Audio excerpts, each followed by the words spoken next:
Hi everyone, welcome to 1% Crime. I know you can't sleep, so I'll accompany you with crime stories that happened all over the world. Before we get to the story, tell me, where did you hear it from? And if you like this content, don't forget to like, comment, and subscribe. Let's jump straight into the story. The deaths of Diane and Alan Johnson shocked the peaceful community to its core. On September 2nd, 2003, the Blaine County Sheriff's Office received a distressing 911 call from Kim Richards. According to Kim, her neighbor's 16-year-old daughter, Sarah Johnson, had come running to her doors screaming that her parents, 52-year-old Diane and 46-year-old Alan Scott Johnson, had been murdered. Officers and first responders were dispatched to the scene immediately. When law enforcement officials arrived, they entered the house and found a gruesome scene before them. In the bed, they found Diane with a gunshot to her head. She appeared to have been killed while she slept.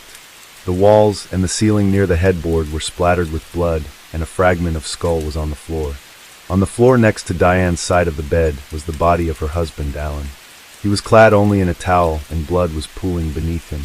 At first glance, investigators believed it was an opening shut case. It appeared to have been a case of murder-suicide, but as they looked closer at the crime scene, their opinion quickly changed. Investigators could hear the sound of water running, and followed the blood trail back to the en-suite bathroom. The shower was left on. When officers turned the water faucet off, they saw blood splatter and a distinct bullet hole on the shower wall. Investigators began searching the house for more clues. On the bedroom floor was what investigators believed was the murder weapon, a .264 caliber Winston rifle. At the foot of the bed in which Diane lay dead were 2 kitchen knives. Another knife was found on their son Matt's bed. The clues at the scene puzzled investigators. There was no sign of forced entry, as it was noted that the Johnsons didn't lock the doors, a fact that only those close to the family would know.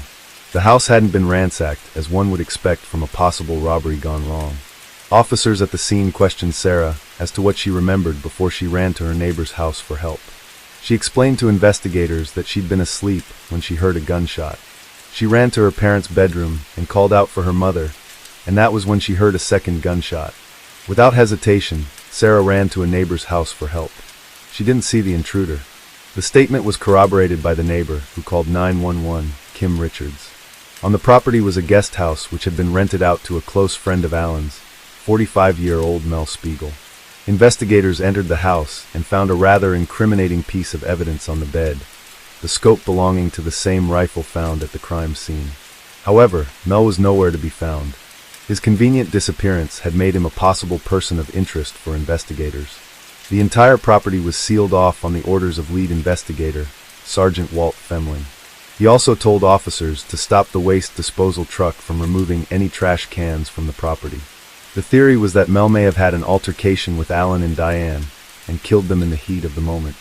As they worked through this theory, Renchick's team searched through the trash cans and discovered even more evidence. Inside, they found a pink bathrobe that had been bundled up. Once crime scene technicians opened the bathrobe, they found a latex glove, a single brown leather glove that matched the one found in the Johnsons' bedroom, and ammunition for a .25 caliber gun.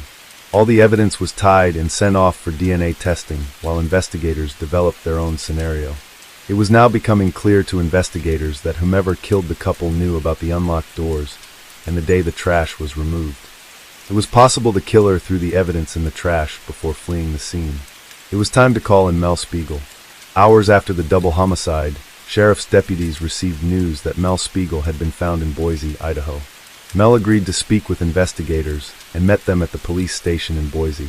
Investigators asked Mel about his whereabouts that morning. Mel said he spent the weekend with his family and was planning to return to Bellevue in a week. Investigators contacted Mel's family members, who confirmed his alibi. Mel was asked about his relationship with Alan and Diane. He told officers that he'd been renting the guest house from the couple for years, and he showed a very good and close relationship with them. When asked about the rifle used in the murders, Mel admitted that it did belong to him. However, he said it had been locked away in his closet before he left for Boise over the weekend. Investigators then asked Mel about anyone he believed that may have made enemies with the Mel revealed that Alan and Diane were starting to grow worried about their daughter, Sarah. She'd started dating a 19-year-old boy named Bruno Santos. From what Mel had heard, Bruno was living in the country illegally and selling drugs to make a living. It was a bit of a stretch for investigators, but now urged them to speak to other family members.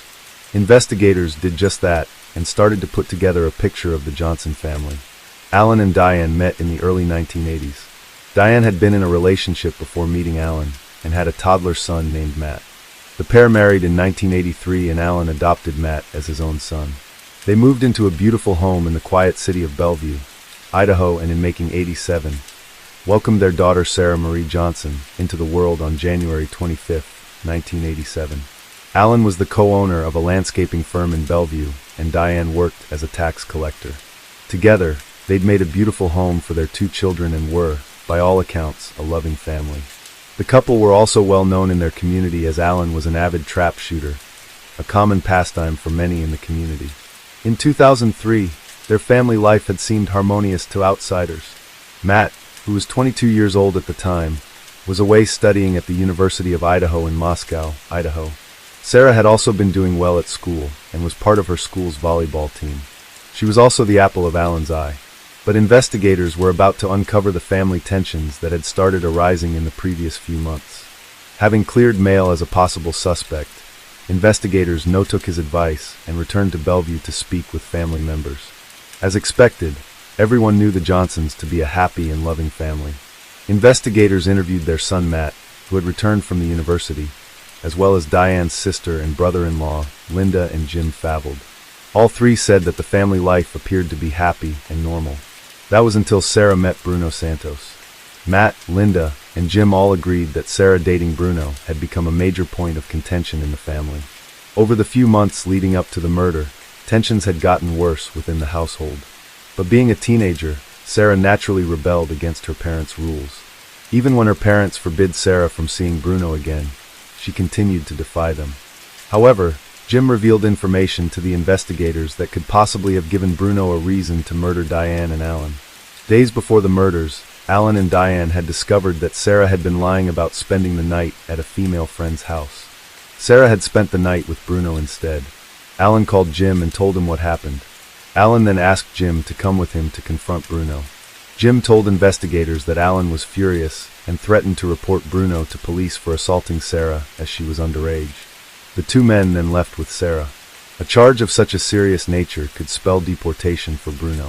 After listening to what Jim had revealed, investigators believed that this was motive enough for Bruno to eliminate the Johnsons. It was time to speak to Bruno Santos.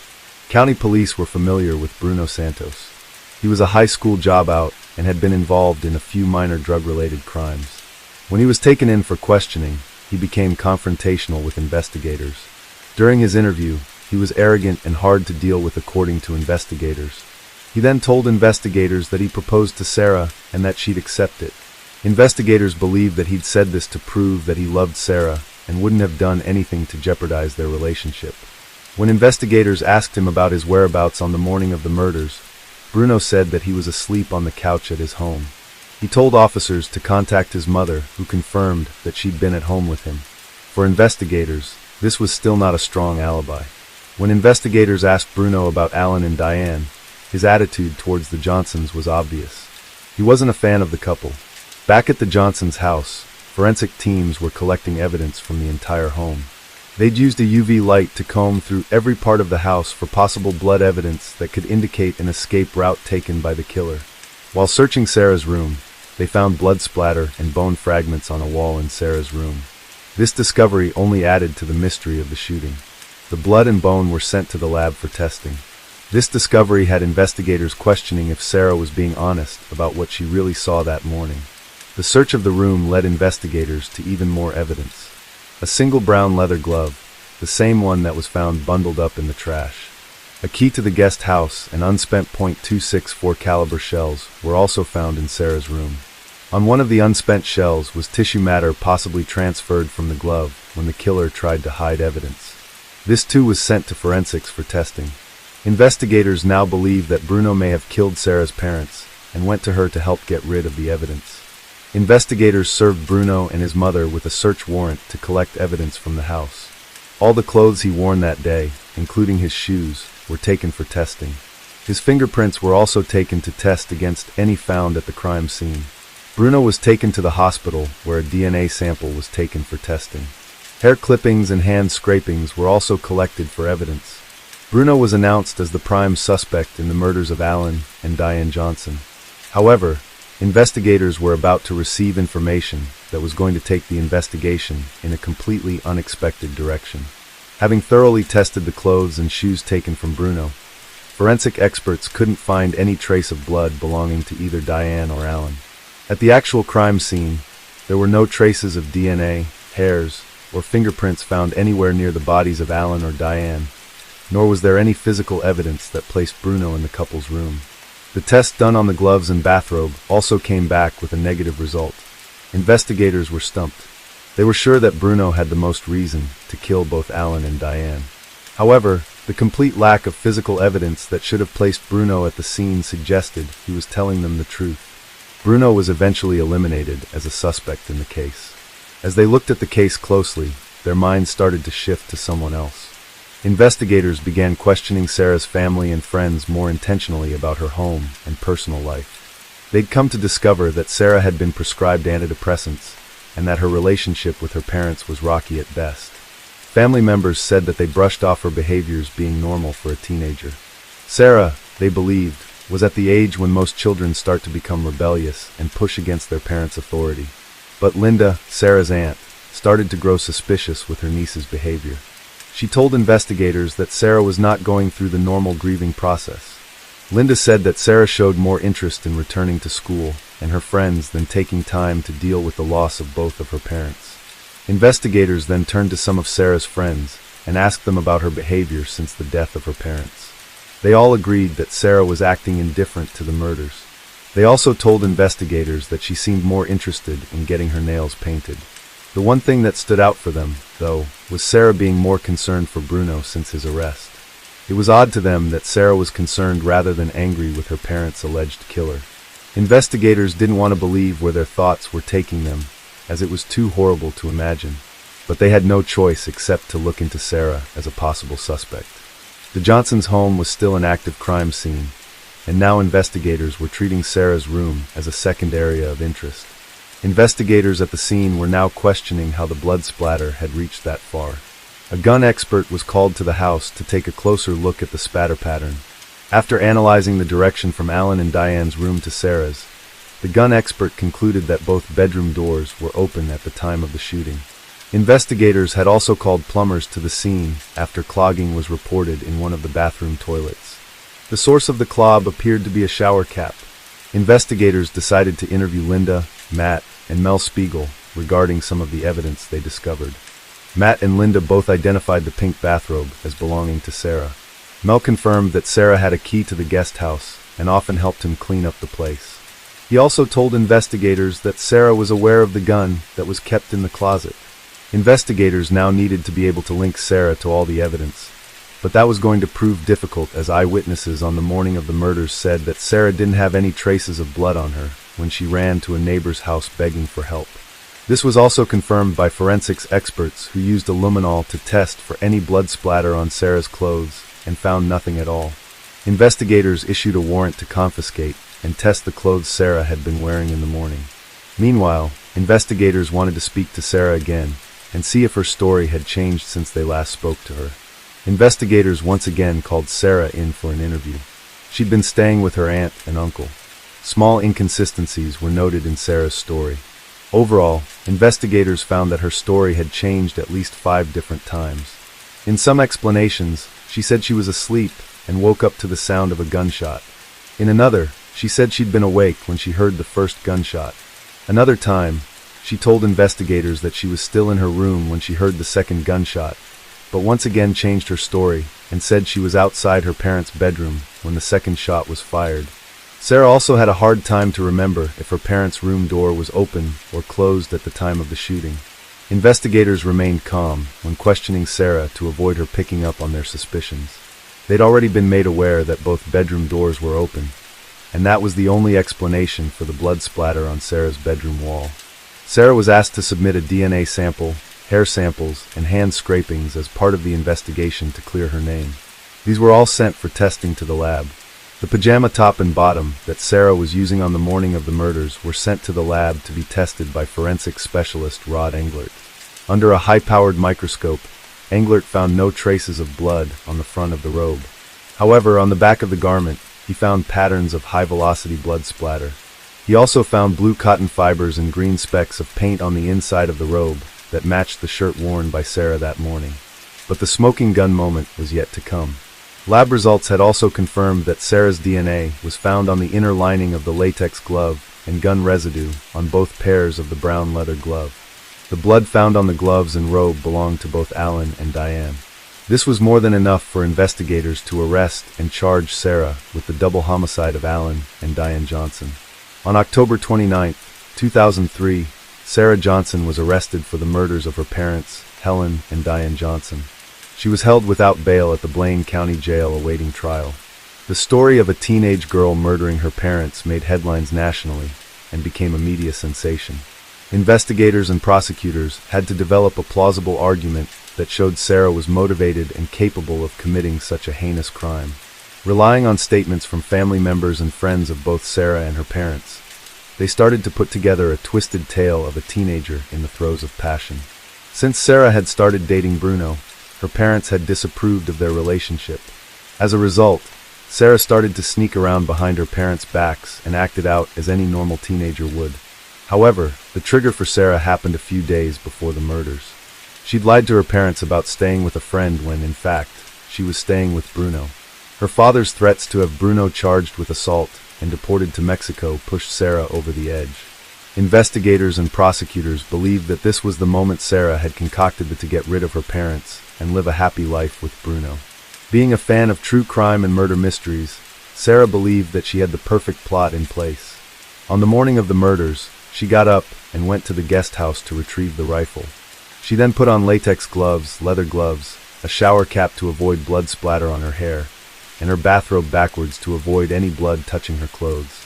Sarah then went to her parents' room when she heard her father get into the shower. She shot Diane in the head while she slept. Sarah then heard her father Alan call out and opened the bathroom door and shot him in the chest. After committing the murders, she placed knives in the bedrooms to stage the scene as if an intruder killed her pants. She then bundled up the evidence and threw it away in the trash, knowing the waste disposal company would pick up the evidence before investigators could find it. However, that didn't go to plan. Added to that, she didn't take into account the evidence that would be found in her room and the shower cap that had gotten lodged in the plumbing system. The evidence against Sarah was glaring, and it was time to go to trial.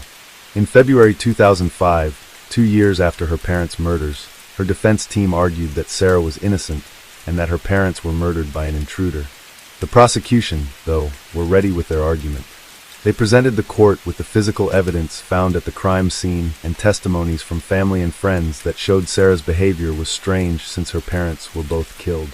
Most damning of all was the testimony of Bruno Santos, who not only wanted to clear himself of the murder at the trial, but provided the jury with evidence of Sarah's state of mind before the murders.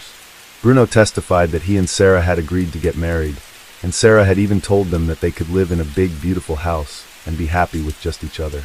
Bruno also told the court that Sarah always spoke about how much she hated her dad and talked about shooting him.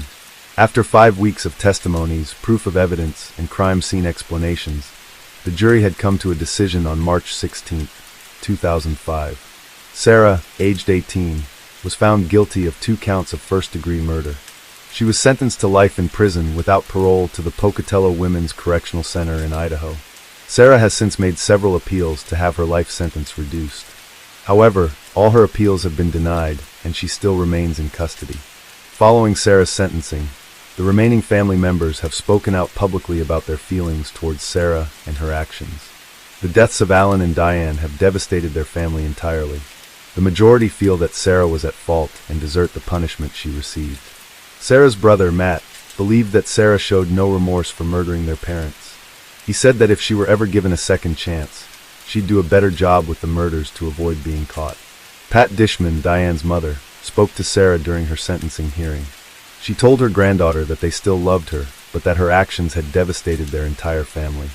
Alan's sister, Lynn Morell, said that Sarah was spoiled and rotten and was capable of murdering another person if she was ever released. She asked the judge to consider never releasing her from prison. Today's case was one of a truly twisted and disturbing nature. To be capable of murdering one's own parents proved that Sarah Johnson only thought about herself and not of the devastation she caused for her brother and family. While they're left behind to pick up the pieces, Sarah remains behind bars for her senseless crime. The case of Kristen Rossum. She could have been a scientist, but she chose a different path. Blonde Kristen Rossum, a chemistry graduate from San Diego State University, could have had a brilliant future.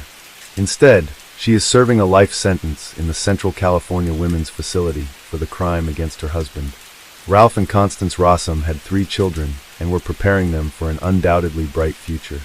The children received education from top schools, were tutored, and participated in clubs and sections for talent development. However, the fragile and impulsive Kristen broke, unable to keep up with the pace and pursuit of the ideal. Lying, skipping classes, and the desire to escape reality first introduced her to a sense of ease and oblivion after consuming alcohol. But soon, alcohol stopped providing the desired effect of tranquility, and she became dependent on the controlled substance methamphetamine. Methamphetamine, meth, is the most addictive illicit substance in the USA. It causes paranoia, clouds judgment, euphoria, and hallucinations. Kristen's erratic behavior and detachment from real life caught her parents' attention. After a long conversation, she admitted that she had been addicted to the substance since high school. This behavior was a severe blow for a family of university-educated professionals. After several months of numerous conflicts with her parents, 17-year-old Kristen secretly ran away to Mexico with friends for a holiday. There, she met a man by chance. Tall, handsome Gregory DeVillers, 7 years her senior, seemed like an angel who would save her. And he did. Greg fell in love with the bad girl. He took on the role of a parent and responsibility for her well-being. With Greg's support, she managed to get a job at a local forensic department as a toxicology assistant. Her skills impressed the employer. Her addiction was forgotten, which worked in her favor, as her job in toxicology provided access to seized controlled substances. As a forensic assistant, Kristen graduated from university with honors. Her teachers and employer praised her, handing her the Best Student Award, unaware of the reasons for her love of the chosen profession. Her relationship with Greg lasted about 5 years and ended with a grand wedding on June 5, 1999. Kristen's parents adored Greg and were at ease for their daughter, as she had climbed out of the pit of dependency and confidently stood on the road to a promising and happy life. In March 2000, Kristen was hired by the San Diego County Medical Examiner's Office as a toxicologist. A toxicologist analyzes body fluids to detect controlled substances. Gregory was working in the biotechnology industry at the time. Kristen quickly grew bored with her monotonous life and began seeking excitement elsewhere. She found an opportunity with a new colleague, Michael Robertson, who had been appointed as the department head. He was married, but that didn't stop a sudden infatuation between them. They couldn't keep their relationship secret for long. Greg found numerous letters exchanged between the secret lovers. The marital relationship deteriorated, but Gregory still hoped to save the marriage, knowing his wife's weaknesses and trying as hard as ever to save her. This time, Kristen didn't want to be saved. She demanded a divorce. On the morning of Monday, November 6, 2000, Kristen was getting ready for work as usual. Greg was ill and stayed home. Kristen was very worried about her husband. In the days following their separation talk, he had been lethargic and unusually calm. She informed his workplace of her husband's illness. She also visited him during her lunch break. Greg was asleep. At 9:22 p.m. that same day, Kristen called emergency services to report that her husband Greg was not breathing. He had most likely committed suicide because he was home alone. The woman cried into the phone and did not listen to the dispatcher's instructions to examine the body and possibly administer first aid. Police officers and paramedics arriving on the scene at 10:19 p.m. pronounced Gregory DeVillers dead. He was lying on the bedroom floor with his torso exposed, surrounded by scattered rose petals. The room examination suggested that Greg most likely consumed a lethal dose of several controlled substances. Empty vials of powerful painkillers were scattered around, and torn wedding photos were found on his bed. During the interrogation, Kristen stated that she had informed her husband of their separation the previous evening. Just 17 months after the wedding, she regretted getting married. She felt she had rushed into it. Greg was too clingy, and she wanted to distance herself. Greg's death was ruled a suicide. The cause of death was strong, sedative drugs. Kristen signed the cremation papers. However, Gregory's family and friends refused to believe in such a sudden suicide. None of them noticed any changes in his character or mood. He had not shared his marital problems with anyone. Greg was so opposed to controlled substances that he would never have taken them. Soon, the relatives managed to stop the cremation and insisted on an independent autopsy. The family's persistence allowed for the consideration of a homicide scenario. Soon, toxicological tests revealed that Gregory's body contained an extremely high amount of phenytoin, a pain reliever 150 times stronger than morphine, along with lesser amounts of clonazepam and trace amounts of oxycodone, known as hillbilly heroin. Investigators speculated that, under the strong influence of clonazepam and other detected drugs, someone else administered the dose of fentanyl to Gregory. Kristen became the prime suspect, as fentanyl is not an over-the-counter medication, and she had ample knowledge and access to such drugs. Upon arrival for interrogation at the police station, Kristen's emaciated, unattractive appearance and her doping behavior indicated her drug dependency. This was confirmed by her own statements on the day of Gregory's death. Kristen was inconsistent in her accounts. Initially, Kristen told paramedics that Gregory had not taken any medication, but later she changed her statement, suggesting he might have taken oxycodone. At the hospital, Kristen told a nurse that Gregory might have overdosed on oxycodone. Oxycodone is similar in effect to codeine-based drugs. It can not only relieve pain, but also induce a sense of euphoria. It depresses the respiratory center, and without timely assistance, its use can be fatal. The police considered the possibility that Gregory died from an accidental overdose of cold medicine and oxycodone. In conversations with Kristen, they also learned that Gregory was very upset about their failing marriage, leading Kristen to tell the police that he ended his own life. This was another investigative avenue they explored. On November 8th, a colleague of Kristen's, Russ Lowe, called the police.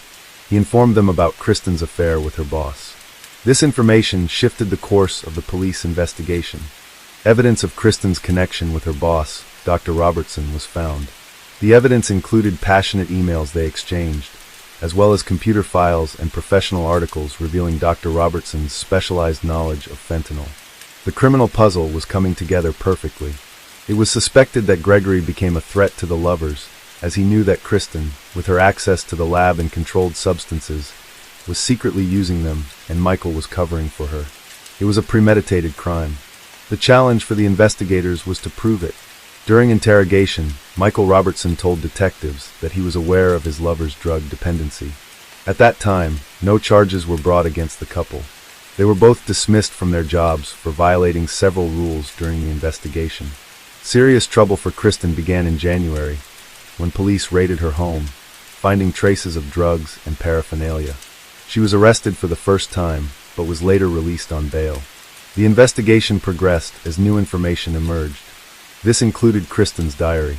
During its initial examination, investigators hypothesized that it was written by Kristen not for herself, but for an external reader, as a means of covering up and affirming her innocence while crafting the appearance of Gregory's perfect self-inflicted demise. On the day of her husband's death, she bought a rose in revealing lingerie actions inconsistent with her distressed demeanor. Medical examination indicated that Gregory was unconscious for at least 6 hours before his passing, and his death could have occurred an hour or an hour and a half before it was confirmed. Additionally, a bruise around a needle injection site on the young man's arm was found, its purpose and executor unexplained. At Kristen's workplace, a shortage of the drug that led to Gregory's demise, as well as other controlled substances, was discovered. Police believed Kristen poisoned Gregory, administering fentanyl without his knowledge. The prosecution built its case on toxicological and medical data. With enough circumstantial evidence, Kristen was arrested on June 25, 2001, and charged with first-degree murder. After spending 6 months in custody, she was released on bail. The first trial soon commenced. The prosecution's main theory was the motive for the homicide. They argued that she terminated Gregory because he threatened to tarnish her good girl reputation by revealing her renewed drug use and affair with Michael Robertson. The prosecution claimed Kristen poisoned Gregory with fentanyl. The court heard that fentanyl is a powerful synthetic opioid, 80 times stronger than morphine. It was suggested that she first tried to end his life with clonazepam, but when that failed, she administered fentanyl. They also argued that she then staged the bedroom to look like Gregory ended his own life, tearing pages from her diary and placing rose petals and a wedding photo around his body. The court heard that Kristen, with a degree in biochemistry, used her knowledge of drugs and chemistry to terminate Gregory. The prosecution also claimed that Kristen hoped to convince her colleagues in the medical examiner's office that Gregory's death was self-inflicted, hiding information about the fentanyl. However, before Gregory's autopsy could be conducted, she was transferred to another lab, and the attempt to substitute toxicological research was unsuccessful. The prosecution presented Kristen's day on November 6th. Early in the morning, she called Gregory's employer to report his absence, then went to work. Her colleagues testified that about an hour after she arrived at work, around 9 a.m., she was seen crying in Michael's office. The apartment building manager where Kristen and Gregory lived reported seeing her return home at 12:10 p.m. At 12:41 p.m., she went to a local grocery store and purchased several items, including a single red rose. Credit card statements confirm this fact. Hours before Gregory's demise, she made multiple calls to Michael.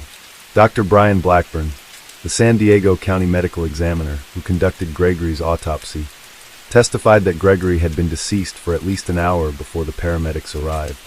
He informed the court that Gregory developed early bronchopneumonia. This condition arises when secretions, normally expelled through breathing, accumulate in the lungs because a person is either unconscious or not breathing deeply enough. Dr. Blackburn also informed the court that Gregory's bladder contained a significant amount of urine, which would have been very uncomfortable had he been conscious. This led Dr. Blackburn to conclude that Gregory was breathing poorly for approximately 6 to 12 hours before his death. A person in an unconscious state would not be able to sprinkle rose petals over themselves. Dr. Blackburn showed that the level of clonazepam found in Gregory's blood was not at an overdose level and was not lethal. Dr. Theodore Stanley testified on behalf of the prosecution. He demonstrated that fentanyl is a potent and fast-acting pain reliever with a serious side effect that can lead to a person's respiratory arrest. Dr. Stanley stated that the speed at which fentanyl begins to act depends on the method of its administration. The peak effect occurs about 16 hours after applying a transdermal patch, 20 to 30 minutes after oral ingestion, 15 to 20 minutes after intramuscular injection, and within 5 minutes after intravenous injection. Dr. Stanley informed the court that fentanyl is usually not administered orally because the liver destroys about 65% of it, so only 35% enters the bloodstream. When asked to explain how fentanyl entered Gregory's system, neither Dr. Blackburn nor Dr. Stanley could provide a definitive opinion. Dr. Stanley showed that various concentration levels in Gregory's body, along with data indicating that Gregory was unconscious and breathing shallowly for several hours before his death, suggest that fentanyl was likely administered to Gregory multiple times. The prosecution could not confidently tell the jury how Kristen poisoned Gregory, but there were indications that she might have applied fentanyl patches to his arm while he was asleep. The disappearance of 15 patches from the laboratory where Kristen formerly worked supported this theory as a possibility. The defense asserted Kristen's innocence, acknowledging that fentanyl was the cause of Gregory's death, but claimed he self-administered it, intentionally causing his own demise due to despair over family issues. Kristen testified in court, describing waking up on the morning of November 6th to find Gregory distraught. She called his employer at 7:42 a.m. to report his illness, and that he wouldn't be coming to work.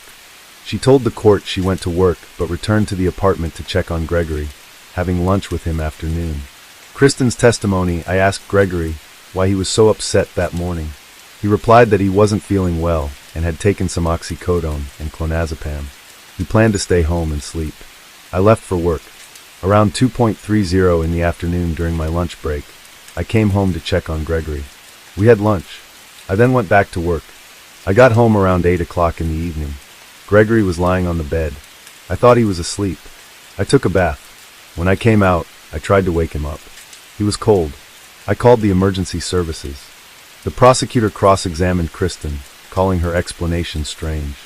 She admitted to lying in the past and about her drug use. He told the court that fentanyl was the perfect poison because it's hard to detect, which she knew well from her job. Medical testimony based on autopsy and toxicological findings proved that Gregory was unconscious for about 6-8 hours, meaning Kristen couldn't have had lunch with her husband that day.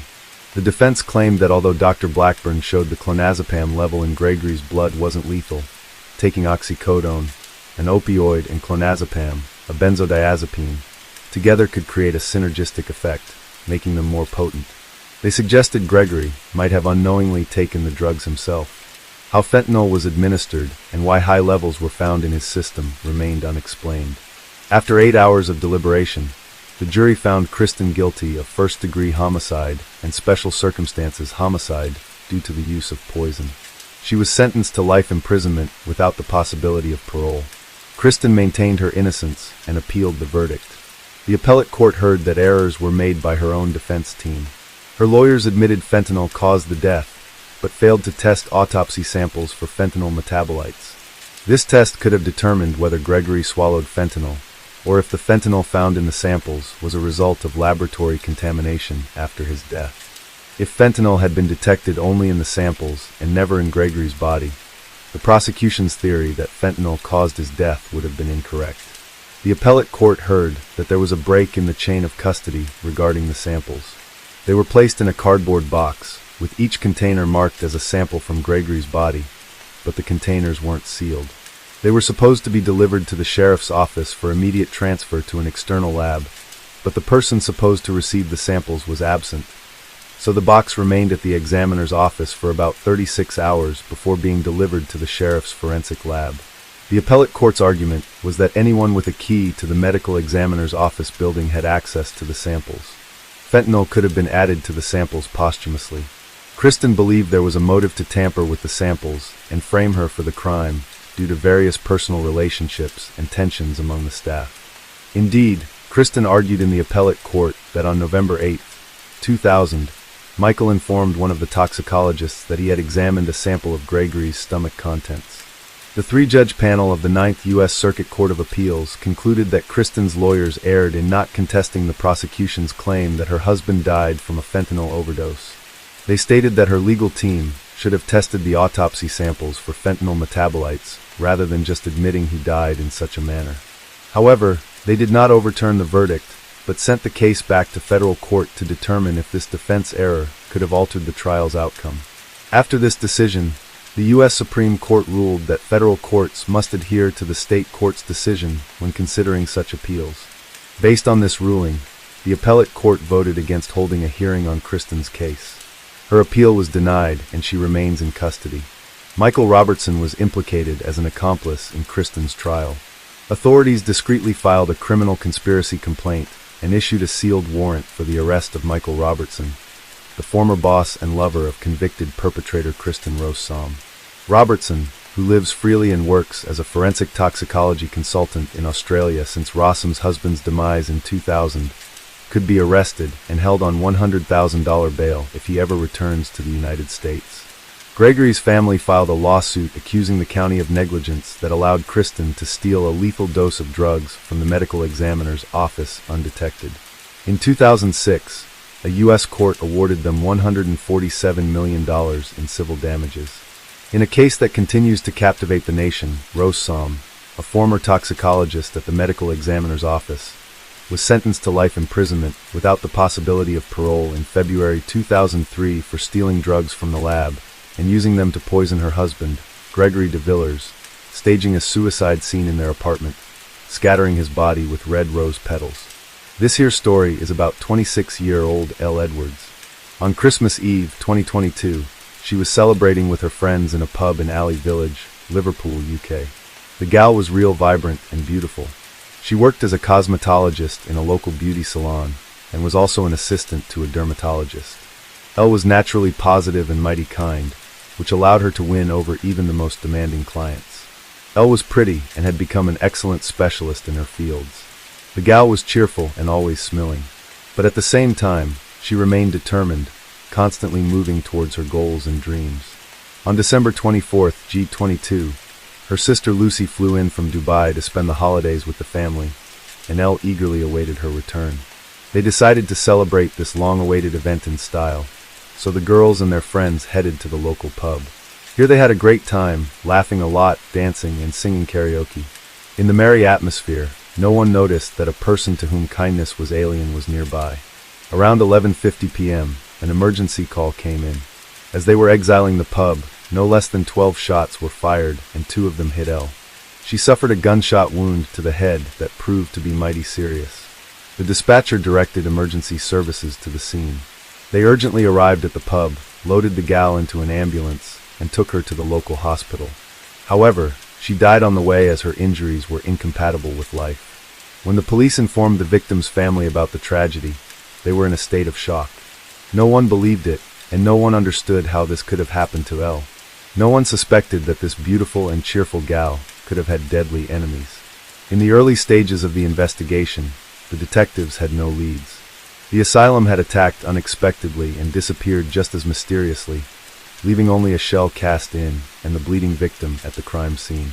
The attack was sudden but well planned and gave Elle no chance of survival. But was the gal the true target of the attack, or did she become a random victim of a madman? An unknown car stopped near the pub entrance, and minutes later the shooting started.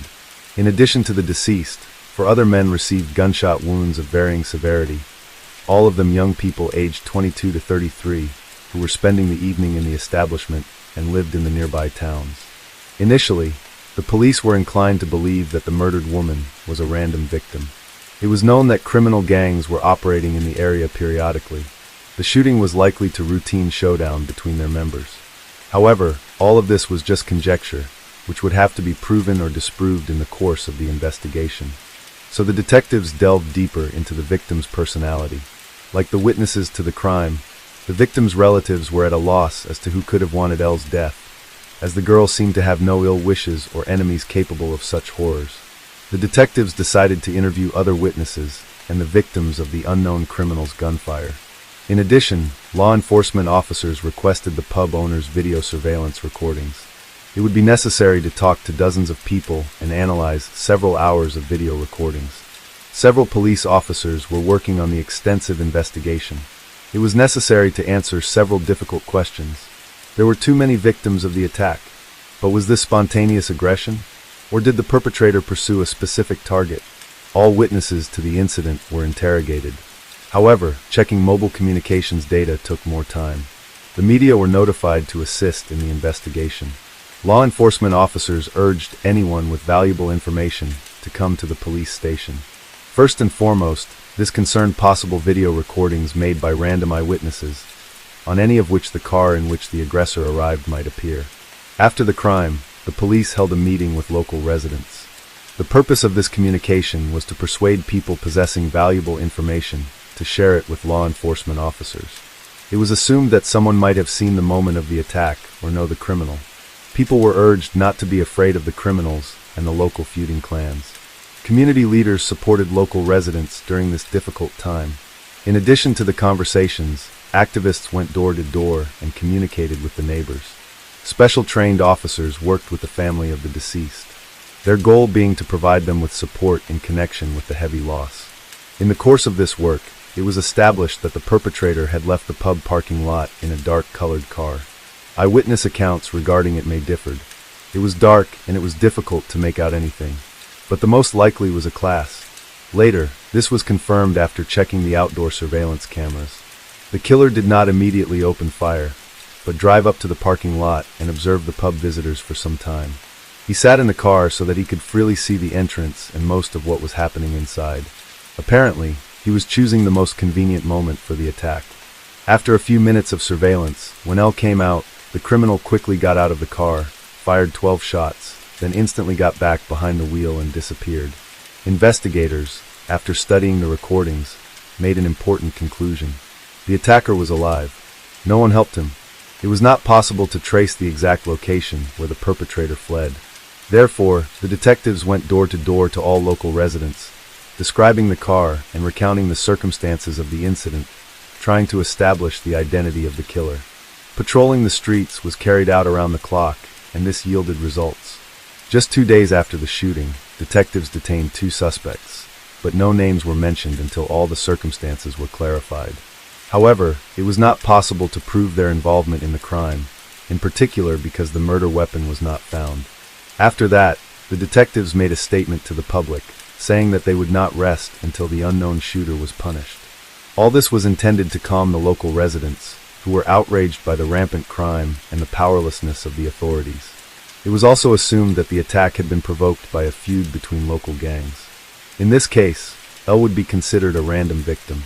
However, all this was also just an assumption that remained to be verified. In the course of the investigation, it was possible to establish that the potential targets could have been Jake Dudley and Kieran Seld, members of the Beechwood gang, who were spending the evening in the pub. It became known that they had been in long-term, fierce conflict with another group claiming this territory. On December 29th, the police arrested another person, but he was not the one who opened fire. The suspect had a solid alibi that excluded him from the list of suspects. However, the detective suspected that he had participated in the setup for the attack. Around the same time, the dark Mercedes car in which the killer had left the pub parking lot was identified, but due to the lack of direct evidence, the name of the third suspect was also not disclosed. There were some difficulties with the found car. The car was traced through video surveillance systems and identified thanks to the cameras, but law enforcement officers were too late. On December 31st, the police department received the report that a fire had started near the scene of the shooting. When the special services arrived at the scene, they found a darkness fading similar to the perpetrator's vehicle, which was engulfed in flames. The vehicle was completely burned out. Valuable evidence was lost in the flames. The perpetrators clearly knew that the police were on their trail, so they decided to destroy one of the direct pieces of evidence. Despite the fact that the fire did not completely destroy the car, it was confirmed that it had been used during the shooting. However, the Mercedes did not belong to the perpetrators, but had been stolen shortly before the attack. Presumably, the arson was committed intentionally to complicate the investigation after the murder of competitors. On January 11th, two more suspects, a 22-year-old man and a 23-year-old woman, were delivered to the police department. They were arrested in Central Wales. The man's name was Connor Chapman. He was well known to the police. He had an extensive criminal record that he had accumulated over the past 5 years before the of Elbed Wardsa. Connor had started with daring law breakings and gradually sank deeper into the abyss of crime. One of his first serious crimes was a car theft under aggravating circumstances. He had repeatedly become a suspect in robberies, hooliganism, and threatening behavior. Once the young man was involved in a chase with the police, after which he abandoned the car and hid in the bushes nearby. When they detained him, the criminal said that he did not understand what we're talking about and that he was here just waiting for a friend. In this case, he became the real star. The detainee's data ended up in newspaper headlines. Connor Chapman was from Birkenhead, Liverpool. His parents had left him at an early age, so his grandparents had formalized guardianship. It was in a house that the hero of the story moved. The teenager dropped out of high school shortly before the exams. In general, he studied poorly, and no special hopes were pinned on him. He was always considered a problem child. The young hooligan first became a defendant in a court case in 2014, when he was 14 years old. Connor was accused of shoplifting. As early as 2016, he committed another crime. His involvement in the theft of a car was proven when the young man was detained in a stolen vehicle. He did not have a driver's license or insurance, which was a violation of the terms of his suspended sentence. In 2017, car theft was added to the storage of prohibited substances. During this period, he was also under police supervision, so he had again violated the restramping order. As a result, he was banned from accessing several parts of the city. Connor was not allowed to appear in public places, as he clearly posed a threat to society. However, as early as 2019, he violated the ban again. The patrol detained him in a public place. The young man had a knife and prohibited substances with him. In the same year, the general public first heard about Connor Chapman. He appeared on the pages of the local newspaper after an unsuccessful attempt to escape from the police in a stolen car. The city patrol noticed a stolen Audi on the streets and ordered the driver to stop and get out of the car with his hands up. However, the 18-year-old Chapman did not obey, provoking a chase. During the short flight, Connor committed a large number of traffic violations. In particular, he accelerated to more than 80 kilometers per hour in areas with a 30-kilometer limit. Tanner repeatedly drove into oncoming traffic and in the end crashed into the curb. At speed, the car was thrown aside and turned around. The driver could not continue the orgy, so he got out of the car and ran away. However, even here he was unlucky, as the patrol caught up with him in the bushes just a few hundred meters away. In his defense, the young man said that he was waiting here for a friend, but the deception was obvious. The lawyer of Connor explained in court that his client had fallen under the influence of a bad company of Alder Freys. The court left him unpunished, and the need to release the budding criminal. He was found to have attention deficit disorder and a number of other disorders identified by private specialists during the trial. Despite this, due to numerous violations and potentially dangerous behavior on the road, he was sentenced to a term of up to 8 months in prison for 2 months. The young man also received a ban on driving a car, which was in effect after his release. Thus, the budding criminal had achieved 14 convictions for 30 criminal episodes by the time he reached adulthood. It was obvious that he had no intention of changing and categorically refused to fit into society. Everyone understood that he was potentially dangerous, but legal grounds for isolating him from society had not been found. This was due to the fact that so far no person had been seriously injured by his inadequate behavior. The public was outraged by the powerlessness of the authorities. Everything was shaping up so that the criminal elements could do nothing until they kill or maim innocent people. And that's how it turned out. In January 2020, the court again sentenced Connor Chapman, this time to 10 months in prison. He was again caught in a public place with a cold weapon and substances in his pocket. A whole bouquet of lists. During this period, the police openly appeared on TV channels, urging the public to beware of this young man. After serving his sentence, protected months, he again got involved in crime and was wanted for at least 5 criminal episodes. When he was caught, the young criminal said that he had spent more time behind bars than free, and he did not seem upset about this, but rather proud of his achievements. However, Connor had no intention of stopping there. By the age of 20, his service record had expanded again. By this point, he had received 19 sentences for 43 crimes. But in the summer of 2022, the inadequate young man found himself free again. This happened just 6 months before the death of L. Edwardson. During this period, Connor was again brought before the court. His lawyer tried to play on pity, telling the story that the first child of the young man was born while he was in prison. At this point, his girlfriend was pregnant with a girl. The young man claimed that he had rethought his life and wanted to get on the path of correction. Of course, these were loud, false words. The only thing he wanted was to get free and return to the path of crime. During this period, the police already knew that he was a member of one of the local criminal gangs engaged in the sale of prohibited substances. However, the criminal was tried not for these serious crimes, but for burglary and theft of 2 electric motorcycles. On December 24, 322, a skirmish broke out between 2 rival criminal gangs. They began to argue over the division of the territory near the wooden church in Beechwood Estates. They failed to reach an agreement, after which the young gangster decided to take revenge. He armed himself with a submachine gun and waited for about 3 hours until he tracked down his targets. He wanted to kill Karen Seld and Jake Duffy, who had gone to the Moyac pub for rest. Shortly before midnight, the criminal drove up to the parking lot and began to observe. He identified his victims and waited for the right moment to attack, then ran out of the car and fired 12 bullets into the building. He managed to seriously injure Duffy, but despite the threat to his life, he survived the attack. However, the unlucky Elle Edwardsu was not so fortunate. 2 bullets hit her in the head. The young beauty fought for her life, but died in the arms of the hospital. The girl accidentally met the killer's targets that evening, and did not even suspect that the festive revelry could end so tragically. The pub was crowded, then 1 person was killed and 4 were wounded. One 22-year-old man was shot in the leg, a 24-year-old young man was wounded in the arm, and a 33-year-old man in the wrist. None of these injuries were life-threatening. Elle's friends tried to provide her with assistance and perform artificial respiration right on the spot. However, this was not enough to save her life. Elle's sister Lucy was much liked here. She lived in Dubai and flew home to celebrate Christmas with her family. Just minutes before the attack, she had left the establishment, so she was not affected at all. Later, Lucy recalled how she had wanted to take her sister with her, but the girl wanted to stay with her friends. On January 25, 2023, the funeral of the young girl took place. Hundreds of concerned people came to say goodbye to the random victim of gang showdowns. The body was brought to the local church in a hearse drawn by 4 white horses. Even the pub that had become the site of the girl's last celebration was closed that day as a mark of respect for her memory. The owner of the establishment published a message of support for Elle's family on his official social media page. Connor Chapman was charged with a whole list of charges, the main one of which was murder.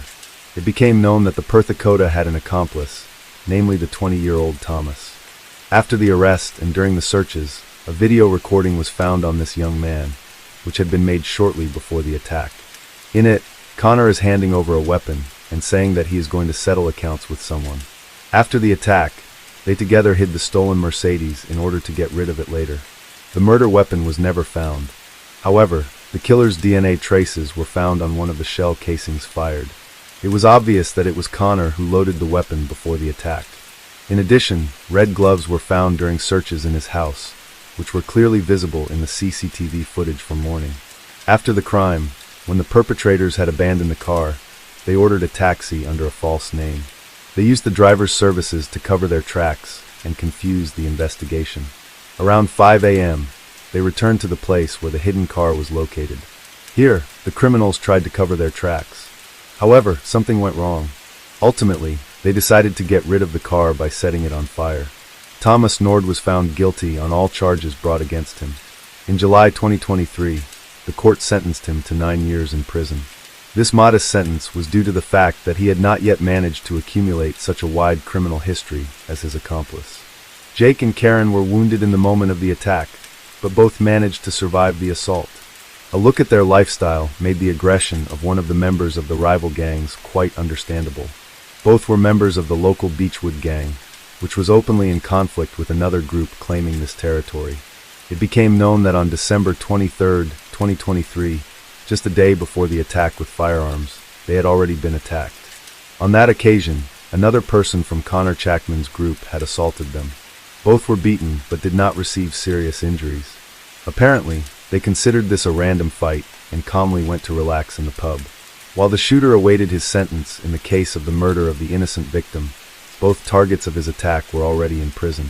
Karen was sentenced to 27 months in prison for an attack on members of the rival criminal group.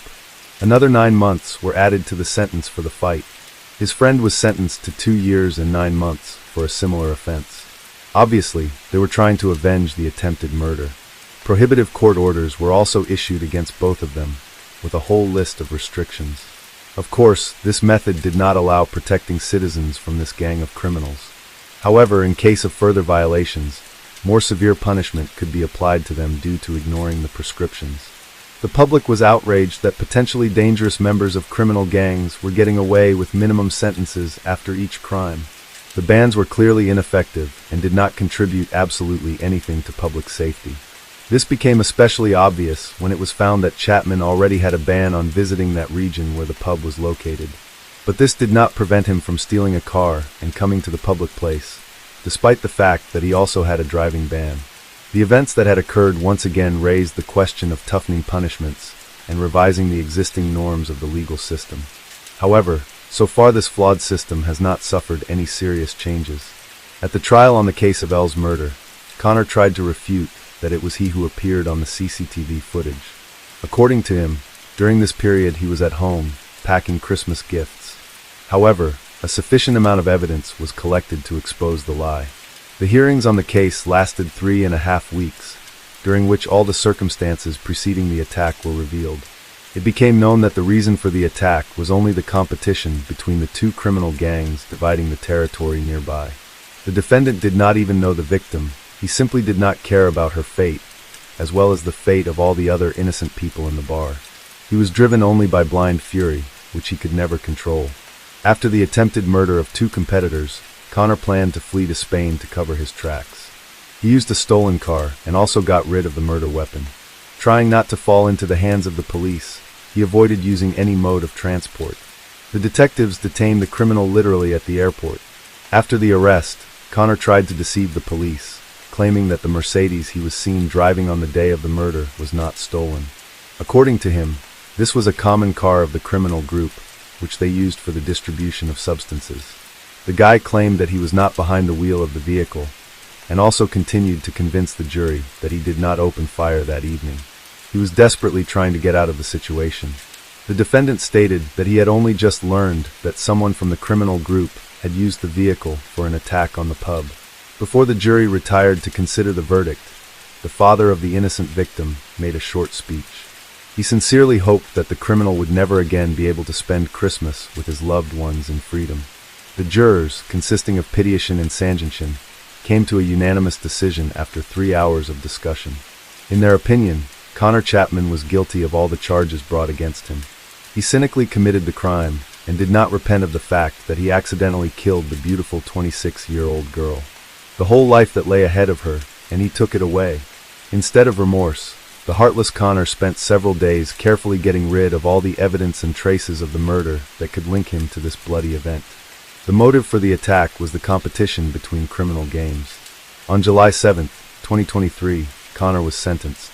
He was sent to serve a life sentence with the possibility of parole after 48 years from the start of serving the sentence.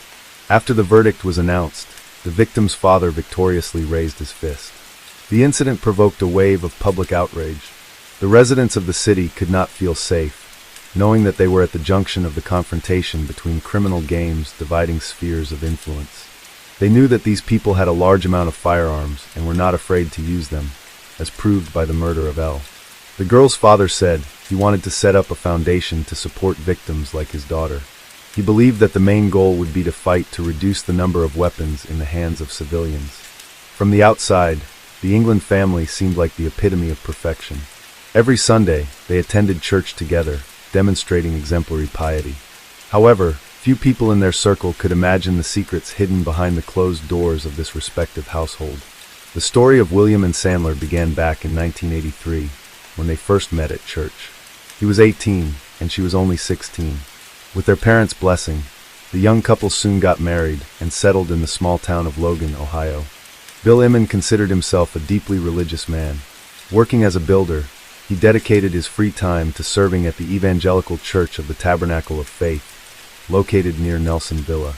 There, Bill played musical instruments, while Sandra, being a housewife, supported her husband in his spiritual pursuits. In 1984, the couple welcomed their firstborn, a son named William Jr. To avoid confusion, the church community called the father Bill and the son Will. As the years flew by, Will gradually grew up. In 2001, when he turned 17, he met 15-year-old Summer Cook during a church service. The circumstances of their meeting remarkably resembled the love story of Bill and Sandra. The young couple dated for 3 years, and when Summer reached adulthood in 2004, they got married. The newlyweds immediately moved in with Will's parents in their spacious house in Logan. That same year, 39-year-old Bill Inman proclaimed himself a spiritual leader. He transformed his garage into a makeshift church and began holding services there. Despite the skepticism of local residents towards the self-proclaimed pastor, his mysterious home church gradually began attracting parishioners, first neighbors, and then their acquaintances. People came to pray, find solace, and leave donations. In 2005, Will and Summer became happy parents of a boy named Alex. However, along with the joys of parenthood, the young couple faced financial difficulties. Bill's church activities did not bring in substantial income, so the family decided to try their luck in another state. In search of a better life, the Inlands moved to Florida in 2006. In their new location, Bill and Will quickly found work in the construction industry building hotels. Meanwhile, Sandra and Summer took care of the home and raised little Alex. However, after just 2 years longing for their hometown, the family returned to Ohio. Unfortunately, during their absence, they had lost the right to buy back their previous house in Logan. They had to rent another place in the rural area of Vinton. Almost immediately after returning, in 2008, Will and Summer became parents again this time. They had a daughter named Kaylee. 2 years later, the couple's third child, a girl named Alana, was born. Despite the challenges of young children, the young parents tried to set aside time for themselves. Almost every weekend, they left the kids under the care of Bill and Sandra, who gladly took on the roles of grandmother and grandfather. For the elderly couple, their grandchildren became the true meaning of life. In the spring of 2010, Bill Inman officially became a pastor, heading the Church of the Tabernacle of Faith. Together with his wife, he also founded a charitable organization called Ranch of Mercy, aiming to help the underprivileged, those who had lost their jobs or homes. Bill dreamed of building a large shelter for orphans and widows with his own hands. However, there was a lack of funds to realize this plan. That's when Bill came up with the idea of holding a lottery. By selling tickets for $10 each, he hoped to raise the necessary amount. The lucky winner would receive a new house or $200,000. Additionally, Bill promised to raffle off 99 other valuable prizes. Information about the lottery was disseminated through local media and advertising. Bill personally went door to door, urging people to join the good cause and purchase tickets. He assured that the proceeds would go towards building a shelter for the needy. In total, Inman managed to sell 100,000 tickets and raise $1 million. The prize draw was scheduled for September 2010. While Bill was engaged in charity work, problems were brewing in the Inman's personal life. In June 2010, Summer confessed to her husband that she wanted a divorce after 6 years of marriage. Shortly before this, she made a bitter entry in her diary. "Because right now, I'm just a slave who follows orders. I love my children endlessly and wouldn't trade them for anything. But I don't want them to see their mother simply obeying someone else's will." I don't know how Will is going to react to this. Maybe he'll get furious, try to take the kids and run away, or start threatening hurting me. I think we should have equal time with the children. I know his parents will be against it and will try to convince me to stay, but I understand that it won't change anything. Yesterday, Will asked me what I want, and I couldn't answer, because I only know what I don't want to be unhappy to feel trapped. But I remain silent. Every day, all I can do is cry and sleep, nothing more. I just don't know how to get out of this situation and make everything all right. I hope that the next time I write here, I'll have found the answer. Summer filed for divorce and moved out of the Inman's house with the children and essential belongings to her parents' home. She didn't want to deprive Alex, Kaylee, and Alana of communication with their father, so she allowed them to see Will and his parents. 2 months after leaving her husband, Summer started a romance with Adam Peters. At the same time, she got a job as a cleaner at a bank located in the center of Logan. The woman had no education, so she couldn't find other work. Meanwhile, September and October passed, but the house lottery promised by Bill from Ranch of Mercy never took place. Moreover, it turned out that the construction of the prize house hadn't even begun. The organization was in no hurry to return people's money for the tickets. In early December 2010, the Inmans were informed about the need to vacate their rented housing due to debt. Upon learning this, Summer came with Adam to pick up the belongings that were left there. However, Will and his parents didn't let their former daughter-in-law in. Summer called the police and complained that her husband, whom she was divorcing, was threatening her and wouldn't give back her personal belongings. When law enforcement arrived, Will continued to refuse to let anyone into the house, threatened to shoot Adam, and even got into a fight with a police officer. In her statement, Summer said that before the wedding, she and Will had an ideal relationship. But after getting married, he changed abruptly, started controlling her every step, being jealous, and making groundless accusations. He dictated to his wife what to do and when, interfering in the most intimate areas of life, eating habits, household chores, even sexual relations. Summer couldn't even get enough sleep without her husband's permission. He effectively kept her under house arrest, forbidding her to leave the home. He hid her mobile phone and keys. The woman admitted that Will dreamed of having 12 children with her and even planned to take a second wife. He could often be seen on websites for polygamous families where he posted his explicit photos. Will threatened to kill Summer if she dared to leave him. Once he even took her beloved cats, drove them somewhere, and then lied that they had escaped through an open window. He laughed, saying she would never see them again. After his wife's accusations, Will tried to justify himself. He claimed he took away her phone and keys because he suspected her of cheating. As for the cats, he simply took them to a shelter because they were scratching the furniture and attacking family members. Will was prohibited from approaching Summer and was sentenced to a fine and probation. At the same time, a custody battle erupted between the two families. The Inmans filed a police report, accusing Adam Peters of being dangerous to Alex, Kaylee, and Alana. A terrifying event occurred late in the evening of March 22, 2011. 25-year-old Summer was finishing her shift at the bank.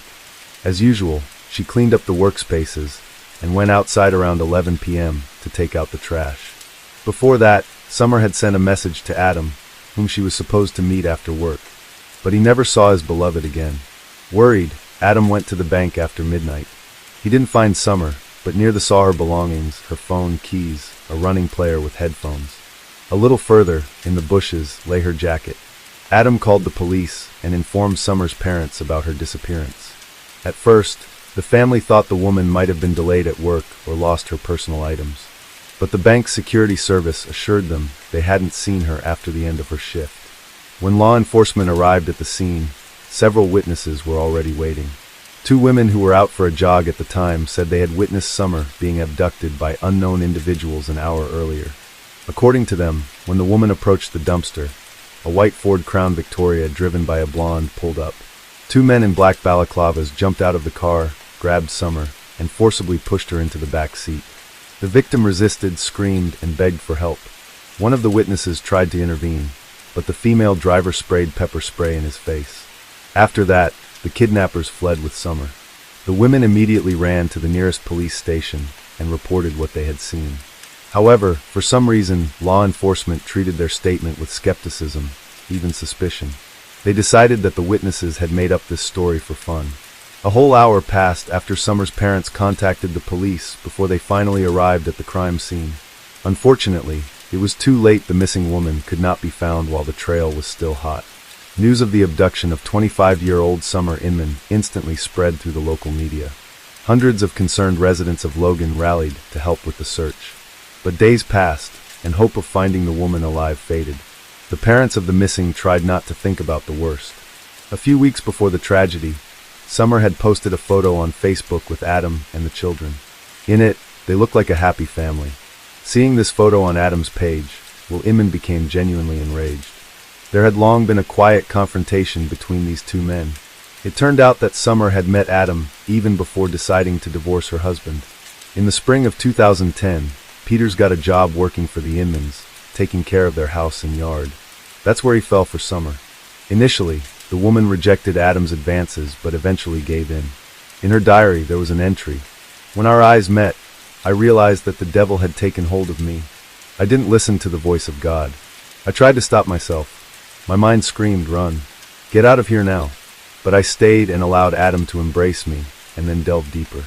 I regret it. I am guilty. Meeting Adam was the beginning of the end for Summer and Will's marriage. The woman realized that she wanted to be happy, to love and be loved. So she filed for divorce. 5 days before Summer's disappearance, Will tried to challenge the amount of alimony in court. He didn't want to pay his ex-wife $150 per child every month and asked to reduce the amount to $50. After all, at that time, his annual income was only $6,500 a month. Will, along with his parents, fought for sole custody of the children, but the judge rejected their demands. Bill and Sandra missed their grandchildren very much, as they were the meaning of their lives. After parting with Summer, the elderly couple had noticeably lost weight and become haggard. In March 2011, shortly after Summer's disappearance, the police found the Inman family. Bill, Sandra, and Will were hiding in the home of Bill's mother, a 70-year-old woman from Jackson County, Ohio. During the interrogation, all three unanimously assured that they were not involved in Summer's abduction. They claimed that on the night in question, they had gone to Cleveland to look at a new house. On the way, the car broke down, and they had to spend the whole night repairing it on the side of the road. They only returned home to Logan in the morning. The Inman said that they had always treated Summer well and rarely argued with her. But ever since Alan Peters appeared in their home, a dark streak had begun. Bill, Sandra, and Will called Adam a bad person who had destroyed a once happy and strong family. The police were interested in the Ford Crown Victoria parked near the Inman's house. They confiscated the car's GPS navigator and checked the route.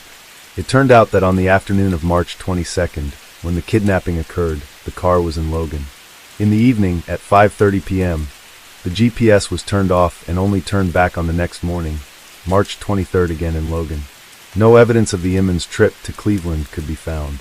Moreover, according to telephone records, all night from March 22nd to 23rd, the suspects were in Logan. Then information came in that on the morning of March 23rd, at 7:30 a.m., Bill, Sandra, and Will were seen at a car wash. They took the car for a full interior cleaning. Summer was not with them. After that, the Indians went to Cleveland, where they changed tires at an auto repair shop. The mechanic found it strange that Bill decided to replace almost new tires with old ones. Allegedly, he simply didn't like the previous ones. The Inmans also tried to change the appearance of the car. Bill removed the police spotlight he had once installed near the side mirror. After the arrest, Bill tried to convince his elderly mother that they were not guilty of anything and that these trials were God's punishment. However, after several hours of interrogation, realizing that all three of them faced the death penalty, Sandra gave in. The woman confessed that it was them who had kidnapped Summer on that fateful night. The men in balaclavas were her husband Bill and son Will. According to Sandra, the abduction was entirely her idea. She only wanted to scare her daughter-in-law so that she would allow Will to see the children. When Summer was pushed into the car, Will tied her hands, feet, and neck with plastic ties. The woman fought and screamed, and then suddenly fainted. Will noticed that Summer was showing no signs of life. He wanted to cut the bindings and free her. He shouted to his mother, "Mom, where's the knife? I can't find it." While the family was frantically searching for the knife, a few minutes passed. It was too late to save Summer, as she had suffocated. Sandra swore they didn't want to kill their daughter-in-law, only to scare her in order to settle the custody dispute over the grandchildren and have the opportunity to see them at least on weekends. On March 29, 2011, a week after the abduction, Sandra showed where they had hidden the body. Summer was thrown into an abandoned well on the grounds of the church the Inman family attended. The Church of the Tabernacle of Faith is located near Nelsonville, 30 kilometers from the bank where Summer worked. Once, Bill Inman had participated in its construction, and 28 years ago, under the arches of this temple, he and Sandra got married. When the police lifted the concrete lid of the well, a gruesome sight met their eyes. Summer lay at the bottom, her body thrown in head first. The victim was wearing the same clothes as on the last day of her life, a black t-shirt with the words, "I don't have an anger problem, I have an idiot problem." The autopsy showed that Summer had died of strangulation. There were no other injuries on her body, except for marks from the plastic ties on her neck, wrists, and ankles. Sandra said that she had initially planned to throw the body into the river, but then she decided that in the church well, no one would definitely find it. The woman admitted her guilt and expressed sincere regret for what she had done. Soon the trial took place. 49-year-old Bill and 28-year-old B.L. Wyrell did not plead guilty to Summer's murder. They barely spoke during the hearings and avoided looking her parents in the eye. Only Sandra repented for what she had done and tried to take all the responsibility upon herself. She repeated that the abduction was her idea. Delivering her final statement, the woman begged for forgiveness from Summer's parents through tears. Emotions were choking Sandra, but despite this, everyone understood that she sincerely regretted what had happened. "Summer was like a daughter to me," the woman sobbed. "If I could turn back time, I would never have taken this horrible step." In 2012, the court passed the sentence. Bill and Will Ingman received life imprisonment without the right to early release. Sandra was sentenced to life in prison with the right to parole after 15 years. The church friends and parishioners unanimously claimed that Bill was in charge of everything in the Ingman family. He was the one making the decisions. No one believed that the idea of the kidnapping belonged to Sandra. Everyone knew that Will had been a spoiled boy since childhood, with his parents indulging his every whim. The defendant herself understood that her husband and son were just as guilty as she was. But Sandra tried to take the blame until the very end, hoping to soften their fate. Alex, Kaylee, and Alana remained under the care of Summer's deceased parents.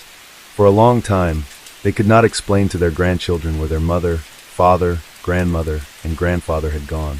The tragedy of the Ingman family serves as a warning about how hidden anger, jealousy, and the desire to control someone else's life can lead to fatal consequences. Bill and Sandra, who were a model of piety and family values to everyone, turned out to be real tyrants to their daughter-in-law. Summer became a victim of a toxic relationship where her will and desires were suppressed, and attempts to break free cost her life. Will, raised in such a suffocating atmosphere, grew up selfish and unwilling to compromise. His obsession with the idea of getting his wife and children back at any cost ultimately turned against him. The Ingmans' terrible crime forever destroyed several families, deprived 3 small children of their mother, and a grandfather and grandmother of their closest person. Emily Longley was born in England in 1994 to Mark and Caroline Longley. 2 years later, her parents had another child, Emily's younger sister Hannah. From early childhood, the girls were very close to each other. They lived in a loving and caring family. When Emily was 9 and Hannah was 7, the family moved to New Zealand. Auckland became their new home. When Emily fell in with the wrong crowd after emigrating to New Zealand, her middle-class parents sent her back to the UK to start a new life with her grandparents. In 2010, Emily flew to England to study at Brockenhurst College. She wanted to get a business degree and dreamed of becoming a model. In England, she lived at her grandparents' house in Bournemouth. Bournemouth, adjacent to Poole in the west, is a town in the county of Dorset, a popular resort on the English Channel coast. When Emily moved to England, her sister Hannah was still at school, and her parents, Mark and Caroline, divorced but maintained a friendly relationship. Emily was a beautiful young woman who attracted much attention. One day, she met 20-year-old Elliot Turner. He made quite an impression on her. Gradually, their communication grew into a romantic relationship. In April 2011, Emily returned to New Zealand to visit her family, whom she had not seen for about 6 months. Her father met her at the airport. She ran up to him and hugged him tightly, saying she missed him very much. Emily had a very close relationship with her father, who loved her madly and missed her smile, laughter, and dirty jokes. The following day, the whole family went to Emily's favorite pizzeria. She told her parents that, apart from studying in college, she was engaged in modeling and made some incredible friends. She also mentioned the man she was dating, 20-year-old Elliot Turner. They had only been dating for a few months, and it seemed to her that she was too young for something serious. "I think I'm going to end it when I go back," she said. Emily spent the next few weeks hanging out with friends and family. She had a wonderful time. No one suspected they would soon lose her. When Emily's flight started boarding, it was hard for her to say goodbye to her family. However, Emily promised she would be back in 5 months. She wanted to see the matches of the Rugby World Cup, which was to begin on September 9th. While texting with her father a few days later, Emily informed him about breaking up with Elliot, but she did not go into details. Elliot behaved strangely after seeing the photos of Emily that she posted on social networks while in New Zealand. There were guys in these photos, and Elliot was very jealous. The son of a wealthy jeweler, Elliot Turner was 20 years old, and his life seemed carefree. Turner was well known in the local bar and club scene in the Bournemouth and Poole areas, and was part of a gang of wealthy young men called the Firm. Called by his friends All Talk Turner because of his boasting, he met Emily in December 2010. The couple enjoyed the high life at the resort and often had fun until late at night, but Turner, who had a history of obsession with women, soon showed signs of jealousy. As a result, their relationship quickly escalated into violent arguments. Some people described him as a person displaying a threatening, aggressive, violent, controlling, and possessive nature. In January 2008, when he was 16, he received a harassment warning letter from the police telling him not to contact his ex-girlfriend after he bombarded her with text messages and emails because she broke up with him. Turner loved being at the center of attention. He didn't need to work for a living. His parents gave him everything he needed. Elliot skillfully manipulated people, including his parents. His life was all about parties, women, alcohol, and illegal substances. He considered himself a man who can do anything he wants. Elliot carried a hammer with him in case anyone tried to contradict him. His friends believed that Turner fancied himself a gangster and wanted to become the one everyone turned to for help. He could come to the bar and buy everyone a drink. Elliot bragged about driving a new Mini Cooper, but it was a gift from his grandmother. He tried to maintain his bad boy image with a series of supposedly streetwise messages on social networking sites where he often referred to himself as Scarface or God. He didn't lack female attention, but when he met Emily, he became very attached to her. She complimented his image of a successful person, which he worked hard to create. As their relationship developed, Turner started showing his controlling behavior more and more often. He even threatened Emily that he would take her life. In an emotional plea to Turner, Emily wrote a note to him a few months before her death saying, 1. I love you. 2. Don't say you'll kill me. 3. Stop talking about your ex-girlfriends. 4. Stop being so constantly aggressive. 5. Be more cruel, because that is so much more hot, and you make me scared because you're so intimidating. When Turner began to show his true face, and when his controlling behavior started to go beyond all reasonable limits, Emily realized that he was not the person she wanted to be with. However, people like Turner don't understand rejection. On the evening of May 6, 2011, Emily was with friends in one of the entertainment venues. Surveillance cameras captured how she came to a nightclub with her friends. That evening, Turner read her Facebook messages and discovered that Emily was dating another man. It pissed him off. He came to the club and started arguing with Emily. This whole story ended with the girl throwing her drink in his face. Turner verbally abused her and threatened her with violence. He didn't like Emily's outfit. He thought it was too revealing. He dismissed the fact that Emily had broken up with him. The man wasn't going to let her go. Elliot ruined her evening, so she decided to leave. Yet, her ex-boyfriend followed her. His friends heard him say, "I will kill her. I will go to prison for it and still be a millionaire. I would do 10 years, it wouldn't bother me." Turner caught up with Emily, somehow persuading her to go to his house. He said he wanted to talk in a more relaxed atmosphere. Elliot Turner lived with his parents. Perhaps that's why Emily went with him. Maybe she thought he would behave more calmly in the presence of his parents. Neighbors saw them go inside the house. The following morning, Anita Turner, Elliot's mother, called the emergency service, saying Emily was not waking up. It was about 9 a.m. Before the arrival of the ambulance, Anita listened to the operator's instructions on how to help Emily. Unfortunately, when the ambulance arrived, the only thing they could do was to state the death of Emily Longley. Anita was an Indonesian citizen who came to the UK to marry Lee Turner. When the couple had a son, they did not deny him anything, which was a big mistake. During her conversation with the emergency service operator, Anita's voice did not sound like the voice of a mother who had just found her son's girlfriend dead. She was too calm, as if nothing unusual had happened. Thousands of miles from England, in New Zealand, Emily's father, Mark, woke up at 2 in the morning and saw a bunch of missed calls from his ex-wife, Caroline, and younger daughter, Hannah. There was also a voice message from Hannah, but Mark could barely make out what she was saying. Then he heard Caroline scream in the background, and her words, "Emily is dead." Mark refused to believe it. He called his mother in England. When she answered, his whole world fell apart. His mother was crying hysterically. Moments later, one of the police officers took her phone. "I am sorry to tell you that your daughter Emily is dead," he said. Mark couldn't believe it. After all, Emily was sitting on his couch and smiling just a week ago. Flying to the UK, the grief-stricken father still refused to believe that his daughter was dead. But unfortunately, it wasn't a dream. The loss of the eldest daughter was a heartbreaking challenge for Emily's parents. The police told them that Emily had died in her sleep. It didn't make any sense. She was young and healthy. The police collected some evidence, but it was unclear what happened to Emily. They had to wait for the autopsy results. Elliot Turner's parents, Anita and Lee, told investigators they had been home all night and had not heard anything suspicious. Elliot publicly mourned Emily by posting photos of them together on his Facebook page. The police had nothing bulletproof to refute the story of Turner and his parents that Emily mysteriously died in her sleep. During the investigation of any death, the main factor is to determine the cause of it. When investigators discover the cause of the victim's death, they understand what they are dealing with and how to conduct an investigation. While waiting for the autopsy results, the investigators found out that a few days before her death, Emily had posted something strange on her Facebook page. "I have a stalker," she added. "Someone just called me and I was like, 'Who's this?' And they were like, 'You don't know me, but I know everything about you.' And I was like, 'How did you get my number?' And he was like, 'He'll tell you when I see you,' and kept asking me out. So I hung up and they won't stop calling," Emily wrote on Thursday, May 5th. At the same time, the police managed to find out that before her death, Emily quarreled with Elliot Turner in front of other nightclub guests.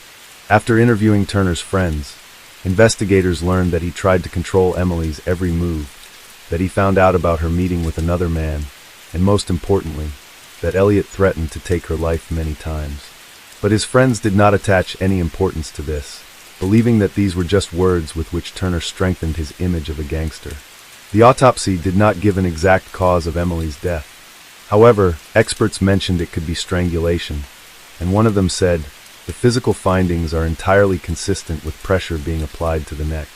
Investigators believed that one of the Turner family members could be involved in Emily's death, so they decided to install listening devices in their house. The police were hoping to find out if they were hiding anything, and they were right to do that. They heard Elliot instructing his mother on how to behave with the police and what she needed to say. His father, Lee Turner, seemed to be the only person who understood what he was doing was wrong. But eventually, he submitted to the will of his son and wife. While listening to the recordings, investigators also heard what happened to Emily Longley. Elliot Turner admitted that he caused her death. They arrested Elliot Turner a week after Emily's death. He, of course, denied his guilt. His lawyers tried to challenge the authenticity of those audio recordings. However, having studied all aspects of this case, the judge allowed the prosecution to use the recordings as evidence. Not knowing the police were listening, Elliot admitted that he felt angry every day, and that no one had ever pissed him off as much as Emily. During the trial in May 2012, his lawyer stated that their client acted in self-defense. Elliot Turner said that the quarrel in his bedroom turned violent, and he had to grab Emily by the neck. He said he didn't strangle her, he just found her dead in his bed the next morning. During the second day of the trial, Turner told the court that he was disgusted by his actions that night. Allegedly, after finding Emily dead, he wrote a letter to his mother, saying how ashamed he was and that he was leaving for Spain. One can assume Elliot Turner was going to leave the country on the day of Emily's death, but changed his mind for some reason. When the police arrived at Turner's home after the 999 call, they saw packed bags. Elliot's passport was in his pocket.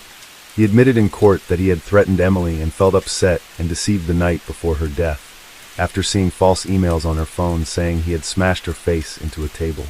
When describing the fight they had before her death, he mentioned Emily started beating him with her hands and feet. He tried to calm her down before giving up and throwing her a 20-pound note for a cab. He said, "She just ignored me at first. Then, 5 seconds later, she just went crazy. I had never seen Emily get to that point of rage. I didn't know what to do. She would not stop. I kept repeating myself, 'Stop it, calm down.' At that point, I grabbed her by the neck using my right hand." Defense counsel Anthony Dunn asked, "Why did you do that?" Turner replied, "To stop her going nuts. I did not know what to do. My right hand made contact with her neck." When the defense counsel asked how hard he grabbed her, Turner replied, "I would not say very hard, but it was quite hard. I grabbed her and pushed her down onto the bed. I pressed down on her neck when she was in the lying down position." He said he held her there for 5 or 6 seconds, then let go and stormed out of the room. When asked if he intended to kill Emily, Turner replied no. He said he thought Emily had gone to sleep. Allegedly, he realized Emily was dead only when she did not wake up the following morning. In an interview with the Herald newspaper, Emily's father, Mark, spoke about how hard it was for him to lose his daughter. "Here is the thing about death. It sucks. It doesn't matter if it is your child, your partner, or your 99-year-old grandmother. It sucks that a person is there one day and not the next. Well, it is not something we can deal with easily. All anniversaries are hard. Birthdays are hard. Christmas is hard. Easter is also tough because it was the last time I really spent time with her." Mark longingly said. He said the heaviest part was that he would never see the woman she could have become. "I miss seeing the life she was denied unfold. We had a brief glimpse of the woman she was becoming, and I was so proud of her. I am her father and of course am biased, but the world really was a better place with her in it. It was certainly a lot more fun." At the trial, they portrayed Elliot Turner as a spoiled, wealthy kid whose parents wanted to help him escape punishment. The court heard he was given the run of the family's home in the affluent Queen's Park area of Bournemouth, where he would hold parties for his middle-class friends. Described as wild by his father Lee, he was given his own living space in the converted garage of his parents' house, so he could come and go without disturbing them. It was in his room, which had its own minibar, that he strangled Emily on his bed. The police examined the computers seized from Turner's and found the following search queries: death by strangulation, and how to avoid punishment for a crime. The main motive of the crime was jealousy. The court heard testimony from Luke Ashford, who spent the night with Emily. As already mentioned, Elliot Turner found out about it. Even while in custody, Turner boasted that the jury would believe his twisted story that Emily had attacked him, and he had acted in self-defense when he strangled her in a fit of jealousy. In letters from his prison cell to his friends, he said he would soon drive a new Range Rover and move to Spain. He planned to sell the rights to his story and live a fashionable life. However, the jury quickly shattered his illusions when they found him guilty. On May 22, 2012, the court sentenced Elliot Turner to life in prison with a minimum term of 16 years. Announcing the verdict, Mrs. Justice Dobbs described Turner as a man of striking arrogance. She said, "Emily was a lovely, kind, fun-loving girl who brought a ray of sunshine to those she touched. That light has been extinguished suddenly and needlessly by you. You did not love her. She was just a trophy. The relationship, if it can be called that, was all about you. It was about control. Control you carried out using aggression and threats. You can put away thoughts of champagne, Bentleys, and girls and concentrate on the reason you are serving a life sentence." Mrs. Justice Dobbs also sentenced Turner to 9 months to run concurrently for perverting the course of justice. But Elliot Turner wasn't the only person on trial. His parents, Anita and Lee, whom Turner used for cash to fund his lavish partying, loved their son so much they tried to cover his crime. Lee destroyed Turner's confession letter, and Anita took the jacket from the bedroom where the letter allegedly was. His mother even postponed calling an ambulance so her son could cover his tracks and let the family come up with a convincing story for the police. When asked why she did not call an ambulance, Anita Turner replied that she did not believe Emily was dead. Under cross-examination, they asked her if she thought Emily had ruined her son's life. After a pause of 6 seconds, she replied no. In the recording, Lee asked Anita whether they had done the right thing. "We've done the right thing," Anita replied. Both 51-year-old Anita Turner and 54-year-old Lee Turner were found guilty of perverting the course of justice and sentenced to 27 months in prison. Mrs. Justice Linda Dobbs said, "The two of you chose to fight the case, showing little remorse. Mr. Turner, you claimed you didn't know the contents of the letter when you destroyed it, but the fact it was burning on your conscience is quite evident from your anguished tone of voice on the tape." Released in 2013 after serving half of their sentence, they still live in the house where Emily Longley died. Emily's dad, Mark, broke down as he spoke about the verdicts after the case. Supported by former wife Caroline and daughter Hannah, he said, "What we have heard over these 5 weeks has shocked us and disgusted us. That a man so evil like Turner could treat a gentle and loving girl like Emily so violently is beyond belief. We are so proud of the fact that she had come halfway around the world to cause a better life for herself. This is a life Turner decided to end." Mark said there was a lot of talk about Turner's boasting and that no one had taken his threats seriously until it was too late. He added, even his mother did not take him seriously when he texted her to tell her he was going to break Emily's neck. Perhaps if someone had taken his threats seriously, Emily might be with us today. I hope Turner suffers every day in prison for what he has done. In October 2020, the press reported that Elliot Turner's cellmates had beaten him in prison. It happened after he hung up photos of Emily in his cell and boasted of receiving letters from female fans. Some of his cellmates attacked him after he said he would soon return to his life full of champagne, Bentleys, and birds. In 5 years, Turner will have the right to apply for early release from prison. One can only hope that common sense will prevail and that the parole board will make the right decision regarding a person who still has no remorse for his actions.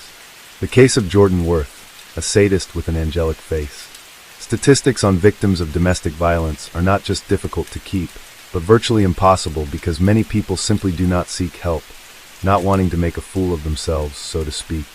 Sometimes people endure years of abuse, beatings, and humiliation, and some facts are revealed only when the irreparable happens. Simply put, these statistics are often based on dead bodies. The case of a young English woman named Jordan Worth made headlines across the country in 2018 and was in many ways, if not unique, then at least special. First, this fragile person with an angelic appearance destroyed the stereotype that cruel tyrants and abusers in relationships are men because they are trivially stronger physically. And secondly, she became the first woman in British history to receive a real prison sentence for domestic violence and coercive control, because previously on such charges only men were imprisoned. Fortunately, tragedy was avoided in this story, but the very fact that a young woman and mother of 2 children almost tortured to death, the father of her heirs, causes at the very least bewilderment. And now let's understand how in principle such a situation could develop and why Worth's chosen one, Alex Skeel, tolerated inhuman treatment for so long and did not go to the police, even when his life was in real danger. Alex Skeel's life before he met Jordan Worth. Alexander was born in 1995, August 17th, in a town called Kingston upon Hull, in a fairly well-to-do, friendly and loving family. He and his twin brother were welcome and long-awaited children, but they were born much earlier than expected, because of which doctors seriously feared for them and did not make any prognosis. The boys spent the first months of their lives in the hospital, in special chambers for premature babies with critically low body weight. But thanks to the efforts of experienced doctors, the children soon recovered. True, Alexander's brother gained weight faster, and by the first birthday, he had practically no traces and consequences of prematurity. But Alex himself turned out to be weaker. Moreover, he suffered from excessive accumulation of fluid in the brain, hydrocephalus, because of which he received a disability. Nevertheless, Alexander's health problems from birth did not affect his intellectual development, and physically he was not much different from his peers, and even actively engaged in sports at school. Spouses Skeel adored their sons, from infancy surrounded them with love and care, as well as spared no effort and money to give them a good education and provide a better life. After graduating from high school, both brothers entered the prestigious Bedford College, where they continued their studies. Alexander was smart enough, had an attractive appearance, tried to regularly attend the gym, and in general enjoyed success with the opposite sex. Except that, unlike his brother who willingly went on dates and had affairs, he was quite shy and more focused on his studies. Love at first sight. It was in college that Alex met a young beauty named Jordan Worth. The girl was his age, she grew up in a wealthy family, and from a young age she knew almost nothing to refuse. She dressed beautifully and expensively, carefully watched her appearance, and led an active social life. Jordan was considered one of the most popular girls in college, which tried to court many guys. In addition, she, in parallel with her studies, worked as a volunteer, raising funds and organizing assistance to local shelters for homeless animals, as well as starving children in Africa. Worth was even repeatedly recognized for her efforts, and for trying to make the world a better place. At first glance, this girl seemed a real angel in the flesh, kind, sympathetic, in addition, intelligent and beautiful. Alexander fell in love with her at first sight, but at first thought that bright and popular Jordan will not even pay attention to him.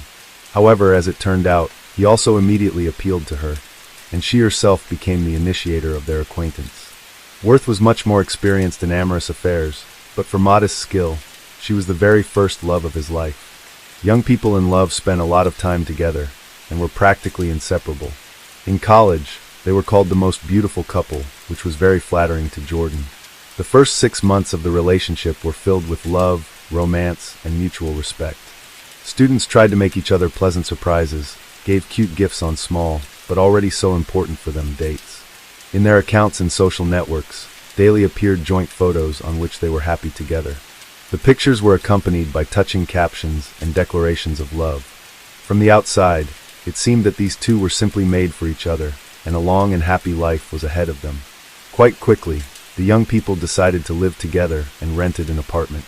Since they were both still students, significant financial assistance was provided by their parents, who, by the way, were not against the relationship of the couple. Jordan even liked Alexander's parents because she seemed to be a serious girl, planned to become a teacher of art history, and in general, made a positive impression on others. However, time passed, and Worth's behavior began to change. It all started with increased control, which increased with each month of their life together. The woman demanded from her young man to report to her every step, unapologetically checked his personal correspondence in the phone, email, as well as social networks, arranged wild scenes of jealousy literally in the same place, and without any reason. Alexander tried not to pay attention to this because he was in love, and such behavior of his passions did not bother him too much. Even when the beloved began to choose his own clothes, forcing him to wear only what she buys, the guy wrote it off as care on her part. Soon the woman began to limit the circle of socialization of her boyfriend. Jordan herself chose with whom and when he can see, and with whom he can no longer keep in touch. Under this separation fell not only friends and fellow students of Skeel, but also members of his family. As Worth got away with it, her boyfriend never complained to anyone, and they continued to look like a happy, perfect couple in public and on social media. The young lady began, literally, to revel in her impunity. She deleted contacts from Alexander's phone, without his knowledge blocked his family and friends, and even responded to messages on his behalf, often in a rude and insulting form, and after Jordan erased the correspondence, so that the guy did not even know what he said to people, from which they no longer wanted to communicate with him. The last straw, and the breakup, the first alarm was raised by Alexander's twin brother, when Jordan began to prevent their communication. By that time, the parents of the brothers also noticed that Alex distanced himself from the family and his beloved, and it all began to avoid them, refusing to come to visit, even on holidays, and not wanting to communicate even on the phone, and on all attempts to get in touch with her, the woman was frankly rude. In those rare moments when the mother was able to get through to her son, she asked him to leave his chosen one, warning that nothing good will come out of this affair. But the young man in love did not want to listen to anyone, and defended his girlfriend, claiming that she just so takes care of him, and does not wish anyone anything bad. Soon the Skeel family became aware that Worth forced their son to drop out of college, leave sports, and get a job. At the same time, the woman took away from her lover all the money he earned, and spent it on his own needs and entertainment. Then the parents again made an attempt to talk to their son, and convince him to leave Jordan, but their efforts were again unsuccessful. In 2013, during the celebration of his adulthood, Worth committed a disgusting act, which she got away with. On that day, she and her friends celebrated the solemn event in a country hotel, and at some point closer to the night, when the guests have already begun to disperse, the woman, without saying anything to anyone, simply disappeared. Alexander literally went crazy trying to find his beloved, and worried that something might have happened to her. She returned to their room in the morning, being in a state of strong alcoholic intoxication, and when the guy tried to find out where she was, she just attacked him with fists and insults, and then laughed and said that she was going to report to him. 2 months later, while celebrating Alexander's own 18th birthday, Jordan got into a fight in front of her boyfriend's family and friends. She beat up a 15-year-old girl neighbor, whom the Skeel family knew well, and had invited to the family party. Worth thought the woman was talking too sweetly to Alex, so she attacked her, pulling her hair and scratching her face. Jordan was barely calmed down, but it was clear to everyone what she was really like. After that, parents and brother insisted that Alexander broke up with the girl, who behaved so aggressively and inadequately. Surprisingly, but the guy listened to them for the first time, and agreed that his chosen one overreacted. The same evening he talked to her, and said that he would not return to their apartment, but would stay to live in his parents' house. The reunion and the birth of their shared children, it's been almost 6 months since the couple broke up. Alex returned to his studies, but continued to work. He almost no longer thought about Jordan, when on the eve of New Year's Eve 2014, she unexpectedly called and informed him that she was pregnant, and in the spring they would become parents. The guy was surprised and delighted with such news, and the woman apologized to him and said that she had not informed him earlier because she was sure that he did not want to see her anymore. The parents of the guy, having learned that they will soon have a grandchild, also melted, and themselves offered the woman to move into their house. Worth agreed and moved into the Skeel family home. She officially married the father of her child, and 3 months later she and Alexander had a common son, William. The young parents and grandparents were unspeakably happy, and until about mid-fall 2014, they lived amicably and quietly. It was a short period when Jordan really cared about her chosen one, tried in every possible way to please him, and fell in love with the guy anew. When William was 6 months old, it turned out that the girl was pregnant again.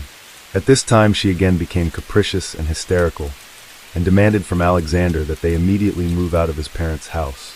The guy wrote off such behavior on raging hormones, but agreed to rent them housing in the city, where they soon moved. In the summer of 2015, the couple had a second common child, a girl, to whom they gave the name Alice. Alexander was absolutely happy, and literally carried his wife and children in his arms. But Jordan, finally convinced that the chosen one will not go anywhere from her now, showed the darkest corners of her soul. The turning point. After the move, Worth again forbade her husband to communicate with his family, and did not let his parents see their grandchildren. At the same time, the woman willingly accepted from them financial assistance, and sometimes even made Alex himself to ask his parents for money. In just a few months, she completely subjugated his will, breaking him psychologically, and took his life under her total control. Jordan regularly humiliated and insulted her husband, and at one point she started hitting him. At first not violently, as if testing how he would react, how he would behave, and when the woman realized that her husband would tolerate everything, would not tell anyone, and nothing would happen to her for this. She gave free rein to her cruelty, displaying sophisticated, sadistic tendencies towards him. It all started when they started renovating their house, and the woman was constantly dissatisfied with everything Alexander did. He carelessly noted that it was simply impossible to please her, after which a hammer flew into his head, leaving a deep wound. The bewildered guy fell down and almost lost consciousness. Clasping the wound with his hand, he felt blood running down his face. Then he asked his wife to help him or call an ambulance, to which she indifferently replied, "Crawl away somewhere and die," and then just went into another room to watch TV. Alex treated the head himself, didn't go to a doctor, and didn't say anything to anyone. From that moment on, Jordan was convinced that whatever she did, she could get away with it, and her husband would never complain to anyone, and certainly would not go to the hospital or the police. 3 years of hell, the next 3 years of his life, turned out to be incessant moral and physical torture for Alexander, but he himself was already so depressed that he did not feel it, and did not even feel the threat hanging over him. He continued to work, tried to provide his family with everything they needed, but he became increasingly irritated and discontented with his wife, who now not only beat him every day, but also invented more and more sophisticated abuse. Now the young man was forbidden to sleep on the matrimonial bed, and instead he was confined to the floor, on the bedside mat, without a blanket or pillow like a dog. He was also forbidden to enter the kitchen, and he could only eat what his wife and children did not finish. In fact, Alexander was starving because he could not buy anything outside the house, because Jordan took away all his money. In addition, the woman deprived her husband of sleep and rest, having invented a new entertainment for herself. As soon as he fell asleep, she would beat him on the head, cut him, or pour boiling water on him. Skeel later recalled waking up each time in savage pain, bloody or burned.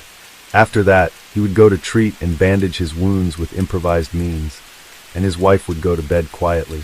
Alexander perceived what was happening as something ordinary. He was finally broken morally, and did not try to resist. The man completely stopped communicating with his parents and brother, and his wife, on his behalf, regularly asked them for money. Also financially helped them her parents, so that the young woman could not deny herself anything. Skeel lost a lot of weight, and weighed already less than 50 pounds.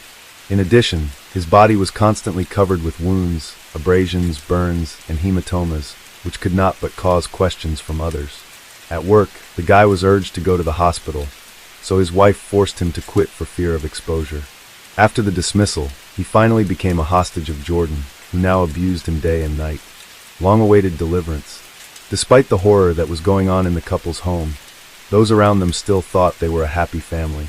Worth maintained social media pages on behalf of her husband, where she regularly posted old photos of them and their children, accompanied by captions about how in love they were, and how lucky they were to have met each other. No one could even think that a woman with angelic looks and mother of 2 children behind closed doors turns into a real sophisticated monster. She knocked out her husband's teeth, made a long and deep cut on his arm with a knife. His body did not come off the burns, but at the same time, he could not go to the hospital. And at home, from improvised, means he had only food, film, and tape, which he used to pull the wounds. Neighbors periodically heard screams coming from the house of the couple, and sometimes they were so disturbing that concerned people called the police. But Jordan each time managed to send away the law enforcers, convincing them that she and her husband were fine. However, during the next visit of the squad called by neighbors, one of the police officers noticed a man clutching a fresh wound and blood running down his arm. In addition, he looked emaciated and had bruises of varying degrees on his face. The girl tried to convince the officer that her husband was mentally unstable and sometimes self-mutilated. But this time the police called the paramedics and Alex was sent to the hospital. The doctors were literally shocked at the condition in which the young man was admitted. There was virtually no life on him, and his arm was so badly damaged that he was in danger of amputation. Alexander's body was covered with 2nd and 3rd degree burns. He weighed only 94 pounds. The ligaments of his shoulder were damaged from blows inflicted with a screwdriver, and there was a deep cut on his forearm, not counting the knocked-out teeth and numerous hematomas. At that time, Jordan burst into the hospital, demanding that her husband be handed over to her, and assuring her that nothing terrible had happened to him, and that he had done all the damage to himself. However, no one believed the distraught woman, and it was decided to take her to the station for questioning. Fair punishment. At first, Worth denied everything and stuck to the original version that her husband was self-harming. But when Alexander's parents arrived at the station, having visited their son in the hospital, the woman changed her face and began to describe in detail all the things she had done to her husband. She said she had trained him like a dog, and he wouldn't get away from her. At the same time, Jordan insisted that her husband provoked her to be violent because he was allegedly cheating on her and pissing her off on purpose. She also continued to claim that he was mentally ill and had a tendency to self-injure. Naturally, all these testimonies categorically refuted the parents of the guy, but he himself did not immediately decide to testify against his wife. Only after undergoing a course of treatment and working with a psychologist, Alexander finally dared to talk about all the horrors that he had experienced in his own home in recent years. However, Worth was sure that she would face at most an administrative penalty, so she was not too worried about the upcoming trial. After hearing all the testimony, the judge found 22-year-old Worth guilty of willful infliction of grievous bodily harm, moral and physical abuse, and coercive control. She was sentenced to 7.5 years in prison. Even having 2 young children was not a mitigating factor for the sadist. Jordan was shocked by this sentence, and the case itself was unprecedented for the UK. The children were left in the care of their father and grandparents while their mother served her sentence. Alexander, having fully recovered from years of torture, became involved in community work and is now actively helping victims of domestic violence himself. On July 4, 2023, Jordan, having served 5 years of her 7.5-year sentence, was released on parole. However, the woman is forbidden to approach her former spouse and see their joint children. She is reportedly engaged to a bricklayer named Adam Steth and is preparing to become a mother for the 3rd time. Jordan chased Zara for about half a mile with a shadow of persistence and evil. Zara, unaware of the danger, continued on her way without suspecting that evil was already approaching. Suddenly, he appeared out of the darkness like a ghost, grabbed her by the neck with one hand and covered her mouth with the other so that the girl would not scream. He blocked her breathing and then dragged her into the thicket of the forest, where darkness and inhumanity awaited the victim. There, in a forgotten corner of the world, hell descended on Zara. He forcibly invaded her body, her soul, leaving only a scream of pain and horror that was lost in the darkness of the night.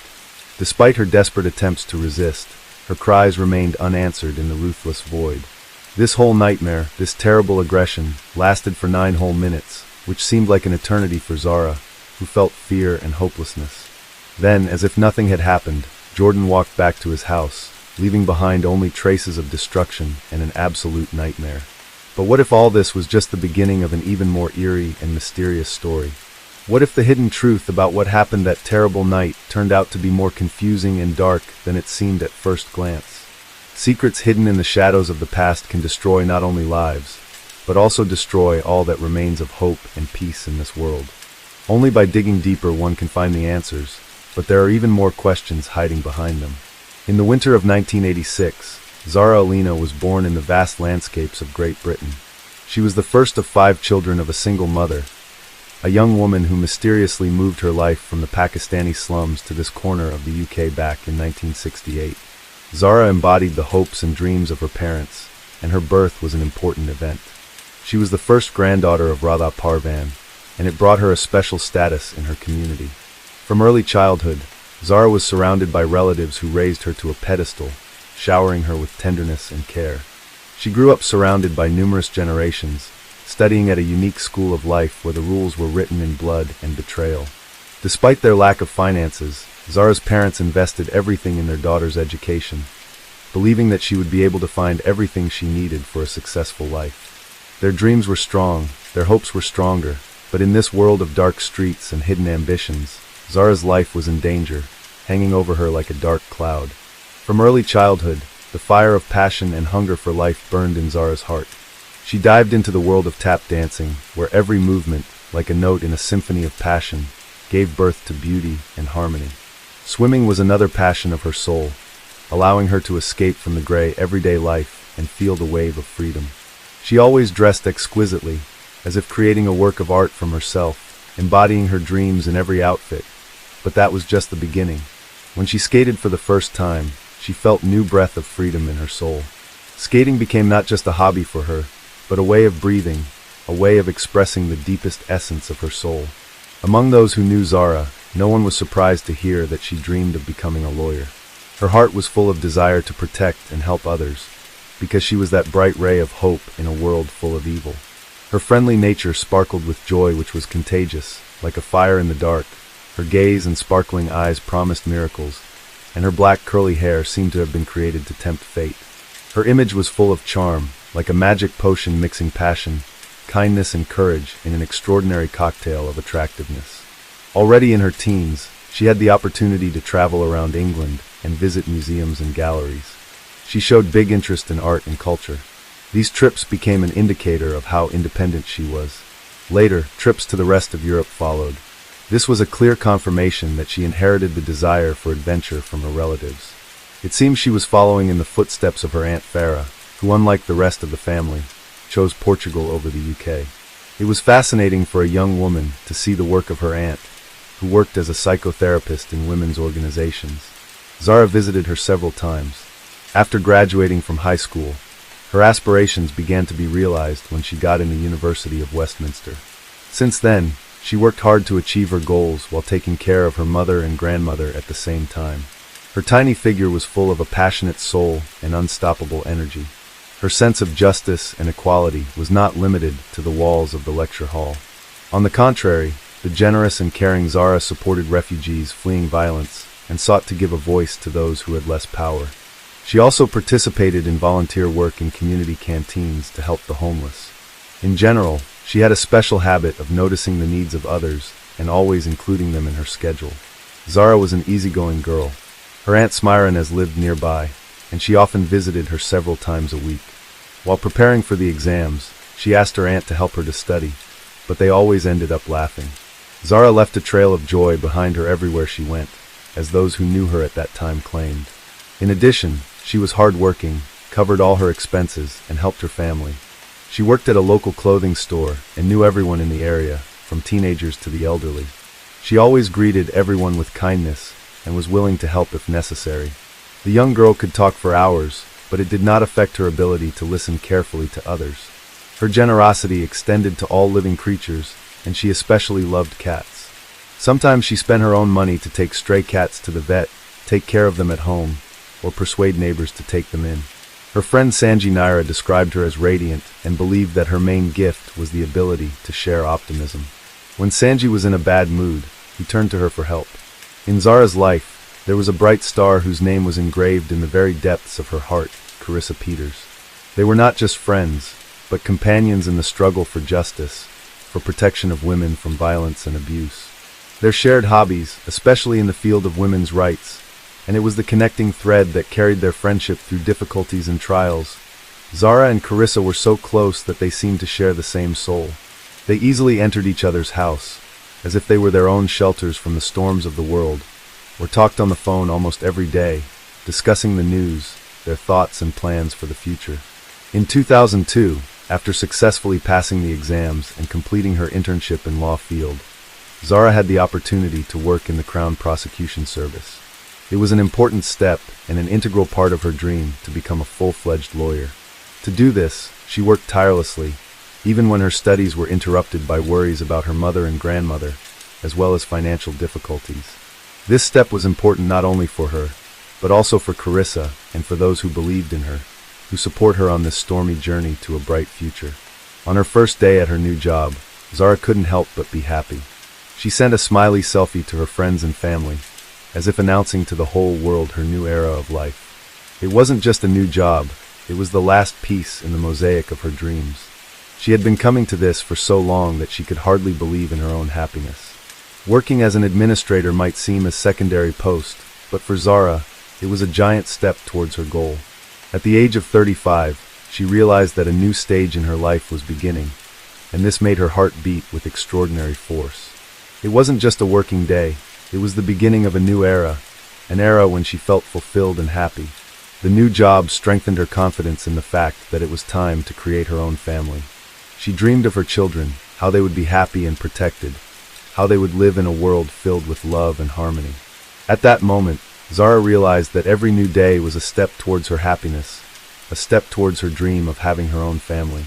With such an active life between work, volunteering, friends, and the attentive care of her mother and grandmother, with whom she lived in a separate room when necessary, Zara loved to walk. She liked to move freely. She didn't bother with small things. She could easily put a pair of shoes in her bag to change them for sneakers when needed. Zara believed that a woman should be able to move freely without any obstacles, and even more so that no one should have deprived them of this right. But near her house, there was a man whose existence completely took away this woman's right. His name was Jordan McSweeney. He was a few years younger than Zara, and it was unknown where he was from. One Saturday evening, when the sun had already set below the horizon, Zara was going to meet a friend. Even though she was not in the mood, she decided not to cancel the meeting. Zara's word was as strong as steel, and she always stuck to her promises, not allowing her mood to dictate her actions. Her devotion was as steady as a rock, and she was ready to walk through thick and thin for the sake of her friends. Before leaving, Zara picked up the phone to talk to Aunt Farah.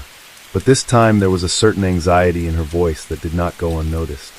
Her aunt asked her to be careful, and Zara realized that even if she wasn't going to go far from home, the world around her seemed strange and unpredictable that evening. But she stubbornly told herself that she knew every dark corner of the city, and her name was known to everyone who had ever looked at her. But something about this evening made her heart beat faster, and Zara decided to be more careful. At the appointed time, she met her friend at a local bar called the Ilford Big Spoon, located on the West End of London. Ilford is a lively and diverse London area, an ideal place for dinner and gatherings, so the girls visited this place that Saturday evening. Then they went to another bar, and there Zara drank a couple glasses of water. At the same time, Jordan was having one drink after another at another nearby nightclub. An idea was forming in his mind, and he refused to resist it. He intended to find a woman to attack that evening. Surveillance cameras recorded how Jordan met women at the entrance to the club, hugged them without their consent, and tried to kiss them. He was particularly persistent with one of the employees, despite her obvious reluctance. He was kicked out of the club a little after 23 o'clock, and his inappropriate behavior remained recorded on cameras. When he came out, his actions were recorded by cameras as he walked along Romford Street towards the park. Seeing the woman walking, Jordan followed her and approached her closely, although she tried to avoid him by entering the store. He was waiting for her outside. When the woman cautiously left, Jordan followed her again. Then he walked down the other side of the street, leaving her in sight. However, when the woman entered her house, Jordan had no choice but to continue on his way. According to the surveillance camera's data, at about 2 a.m. on Cranbrook Street, Jordan noticed a woman approaching him. Suddenly he quickened his pace, approaching her, but on the video you can see that two passing witnesses noticed Jordan's strange actions. Despite the man's suspicious behavior, the woman returned home safely, leaving Jordan surprised and annoyed. He returned to Cranbrook Street without success. At this time Zara and her friend, deciding to return home, left the bar. When it was 2 a.m. a friend took a taxi, preferring convenience, while Zara, given the short distance and good weather, decided to walk. They parted, and Zara headed down the residential street of Cranbrook, which is a 10-minute walk from her house. That's when Jordan noticed her. According to the Chief Inspector Dave Williams, Jordan had a clear intention. He was going to attack a woman that night, regardless of the location. Cranbrook Street remained busy even in the early morning hours. There was a constant flow of traffic. At the age of 13, Jordan had already been sentenced in Kent Juvenile Court for various offenses committed between 2006 and 2009. In August 2010, when he was 17 years old, he was found guilty of assaulting a girl, leaving her with a swollen eye, and he was given a 4-month detention and correction period. 11 years later, he attacked another woman, and he was again banned from approaching a woman, this time for 3 years. During this time, he had no right to contact her directly or indirectly.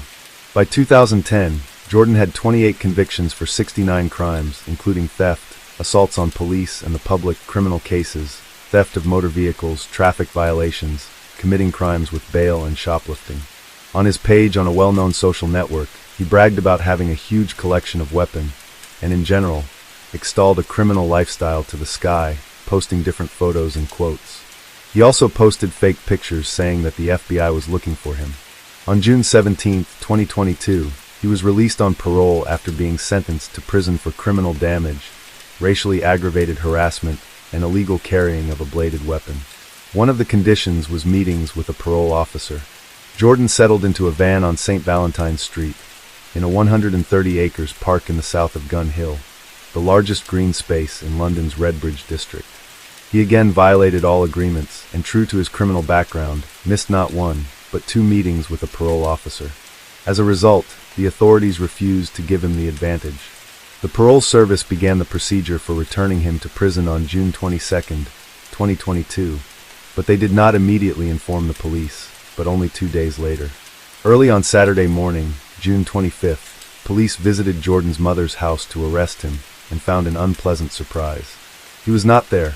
Around 2:30 a.m. on June 26, 2022, the streets of Ilford witnessed a terrible crime.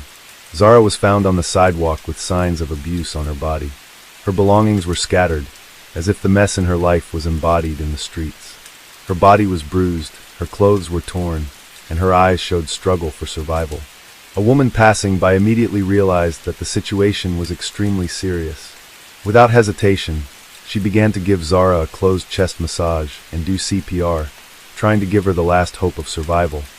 But the injuries inflicted on her body turned out to be too serious. Even with all the help of passers-by and emergency medical help, it was too late. Zara fought for her life, but the severe wounds and brutality of the crime were too strong. At 9:58 a.m. on Sunday, she passed away, leaving only the painful traces of a struggle behind. At that time, at about 11 a.m. in the park, Jordan, recorded by security cameras, was getting rid of evidence, throwing out his clothes. With his indifferent and cold-blooded demeanor, it became clear that this was not a random act of violence. The police responded quickly and knocked on Zara's grandmother's door, asking her to identify her granddaughter from the bar's video footage. When she confirmed that it was her, the police finally explained to her what had happened. Zara's uncle, Qasim Alina, called the rest of the family, including Aunt Farah, to tell them what had happened. In Portugal, her aunt crying remembered the call on Saturday night. After she broke the news to her children, Farah immediately flew to London. The family was in shock, trembling with horror. It was difficult for all of them to eat, sleep, or talk. Although they hardly dared to mention Zara's death, they also could not think of anything else. Meanwhile, detectives immediately began investigating the area where Zara was found. One of the first steps was to collect video footage from surveillance cameras to track the attacker's movements. This, along with the bloody fingerprints left near the scene, allowed them to identify Jordan. They then tracked his location using a video surveillance system. After receiving images of the main suspect, Inspector Dave sent an officer to Gun Hill to check if anyone else recognized Jordan. The operation was successful, and almost immediately they found Jordan sleeping in his van. The authorities immediately arrested him. Confused and stunned, Jordan had no resistance during the arrest. Clothes and shoes stained with blood were found in his trailer, which Jordan was trying to get rid of.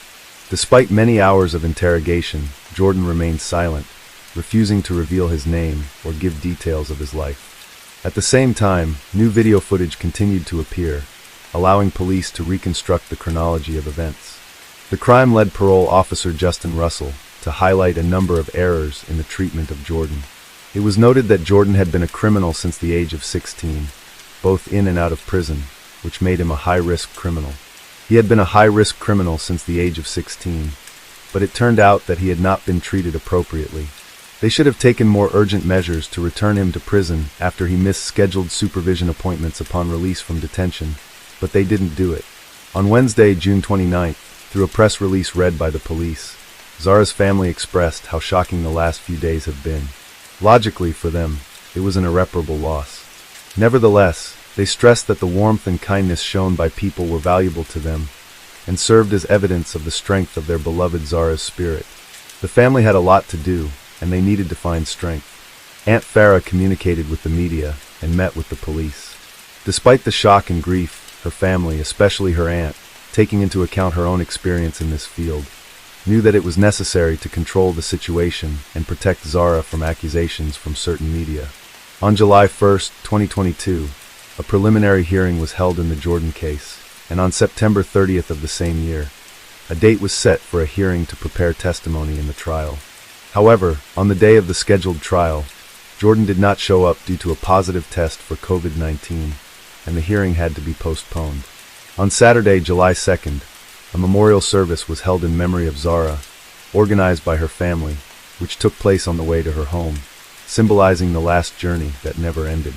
At this service, many of those present were dressed in white, symbolizing a silent walk. The event was attended by a coalition of more than 120 organizations specializing in supporting women, expressing solidarity in the fight against violence. It was one of the many groups that worked with Zara Alina's family. As they stated in the media, they demanded justice and taking responsibility. Additionally, they asked to focus on what they considered a priority and key issue, to resist violence from men, and to stop the acts of violators.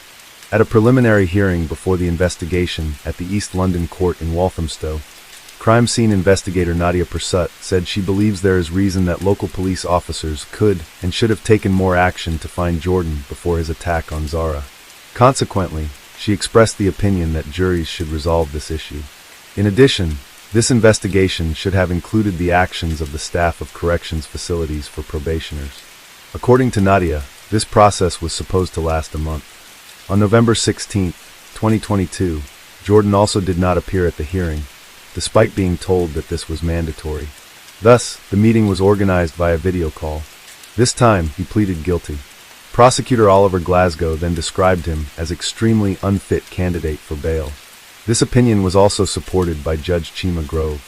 As for the verdict, the judge postponed it until December 14th of the same year. Approaching this date, Jordan again refused to appear in court. But even this did not prevent Jordan from being sentenced to life in prison with a minimum sentence of 33 years in prison for the murder of Zara Alina. The accused and his representatives filed an appeal, and the sentence was reduced to 33 years in prison. The judge stated that the fact that Zara was unconscious, did not feel anything, and did not suffer, reduced his sentence. Just 4 months later, it became known that Jordan had an intimate relationship with a woman who worked at the Belmar Correctional Service in South London, but was not a direct employee of the prison services. The Metropolitan Police later announced that a 32-year-old woman, whose identity was not disclosed, had been arrested and was under investigation on suspicion of misconduct in a public office. As for Zara Alina's family, everyone remembers Zara with love and pride. They still miss her. For her part, Aunt Farah continues to speak out against violence against women and girls.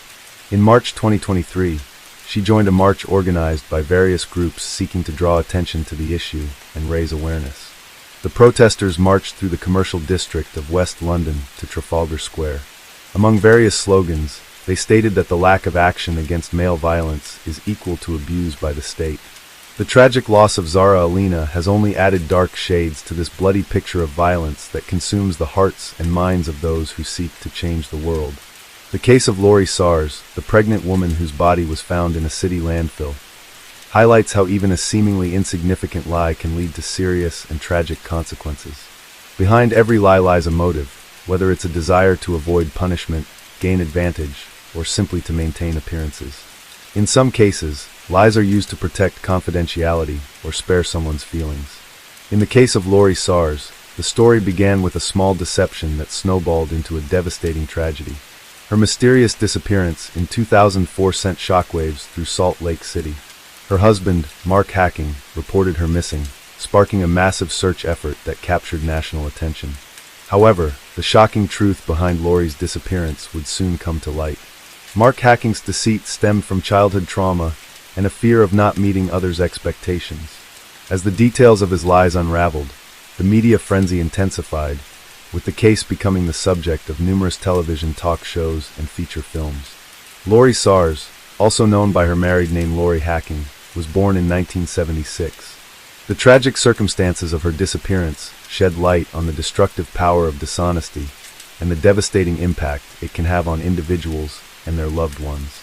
On December 31st, in the quaint city of Fullerton, nestled in California, a girl began her journey in the most unlikely of places, a children's orphanage, where she was placed immediately after birth. Her origins shrouded in mystery, with no trace of her birth parents. At the tender age of 2, fate smiled upon her as she was welcomed into the loving embrace of a religious couple, Thelma and Geraldo Suarez. Geraldo, hailing from the sun-kissed lands of São Paulo, Brazil, found himself teaching the intricacies of Portuguese and English at Sunny Hills High School. It was amidst the bustling streets of Rio de Janeiro in the early 70s where he crossed paths with Thelma. Their shared mission for the Church of Jesus Christ of Latter-day Saints cemented their bond, leading to a union in matrimony. Despite their devotion, biological children eluded them, but their hearts remained open to the blessings of adoption. Their journey brought them to Fullerton in the late 70s, where they embraced parenthood with open arms, welcoming Lori into their lives. In 1987, another addition, a son named Paul, completed their family. However, life's journey took an unexpected turn, leading the couple down separate paths, and the adopted children found solace under Thelma's care. Relocating to the tranquil town of Orem, Utah, mother and children forged ahead. Lori and Paul flourished, traversing the halls of local high schools and later venturing into the realms of higher education. Lori, in particular, blossomed into a compassionate, spirited young woman, her warmth and kindness touching the lives of all who crossed her path. Amidst the tapestry of her upbringing, Lori found love for the first time at the age of 19, a chapter in her life marked by the gentle whispers of romance and the promise of a future yet to unfold. Lori's path intertwined with that of her future husband, Mark Douglas Hacking. Born in April 1976 in the heart of North Carolina, Mark hailed from a lineage of esteemed medical professionals. As the youngest of three sons in the illustrious Hacking family, Mark inherited a legacy of excellence. His father, Douglas Hacking, stood as a prominent pediatrician while his mother, Helena, contributed her expertise as a nurse. Mark's older brothers, Scotty and Lance, carved their own paths of success in the realm of science. Mark exuded an aura of determination and ambition, mirroring the aspirations of his esteemed kin. With dreams of pursuing a medical career akin to his family members, Mark radiated care and attentiveness, embodying the essence of a devoted family man. It was under the serendipitous veil of fate that Lori crossed paths with Mark, and from that moment their bond remained unbroken. After 5 years of nurturing their romance, the couple took the leap into matrimony, forging a life together within the quaint confines of Salt Lake City, Utah. By then, Lori had already flourished in her career, ascending to the role of senior assistant manager in a prestigious company, while Mark, with honors adorning his academic journey, embarked on his medical odyssey at the University of Utah. Amidst their shared joy, the couple reveled in the anticipation of impending parenthood, with Lori's pregnancy casting a radiant glow upon their lives. Plans for a new chapter unfurled as they prepared to relocate to North Carolina, where Mark would pursue his medical residency and Lori her professional endeavors. Theirs was a tapestry of promise and potential, woven with dreams of a blissful future. Yet fate's cruel hand intervened on July 19, 2004, shattering their idyllic existence. Lori, 3 months pregnant, vanished without a trace, leaving behind a void of uncertainty and despair. Mark's frantic attempts to reach her on that fateful day were met with eerie silence, signaling the onset of a harrowing ordeal. As the days stretched into an agonizing abyss of unanswered questions, the mystery of Lori's disappearance veiled their once bright future in a shroud of darkness. Several hours elapsed before Mark made his way to the police station, his heart heavy with worry as he reported the inexplicable disappearance of his 27-year-old pregnant wife. According to Mark's account, Lori had ventured to a nearby park in the morning, a routine part of her pre-work exercise regimen, but failed to return home thereafter. Initially assuming she had proceeded directly to her workplace, Mark's concern deepened upon discovering Lori had left her phone behind. As he recounted the events to attentive police officers, Mark's voice trembled with apprehension. However, protocol dictated that a formal search for a missing adult would commence only after a 24-hour period had elapsed since the disappearance. Undeterred by bureaucratic timelines, Mark resolved to initiate his search, driven by the fear that Lori may have fallen ill and required assistance. Setting out to the park where Lori had intended to visit that day, Mark's hopes were dashed upon finding her car parked at the neighborhood's periphery, yet no sign of Lori in sight. Returning home, he embarked on a relentless quest, reaching out to friends, relatives, and colleagues in a desperate bid for information. Their collective response echoed his distress, with no one having seen or heard from Lori on that fateful day. Word of Lori's disappearance quickly spread, igniting a groundswell of community concern. Before law enforcement intervened, hundreds of individuals comprising relatives, friends, acquaintances, and concerned citizens rallied to join the search effort. Together, they combed the vicinity, engaging neighbors, local vendors, and passers-by in their quest for any semblance of information, while plastering the area with flyers adorned with Lori's visage, a poignant plea for her safe return. On July 20th, as the official report of Lori's disappearance emerged, the news swiftly reached the media, casting a pall of concern over Salt Lake City. In response, the relatives of the missing woman convened a press conference, their faces etched with worry, beseeching the community for assistance.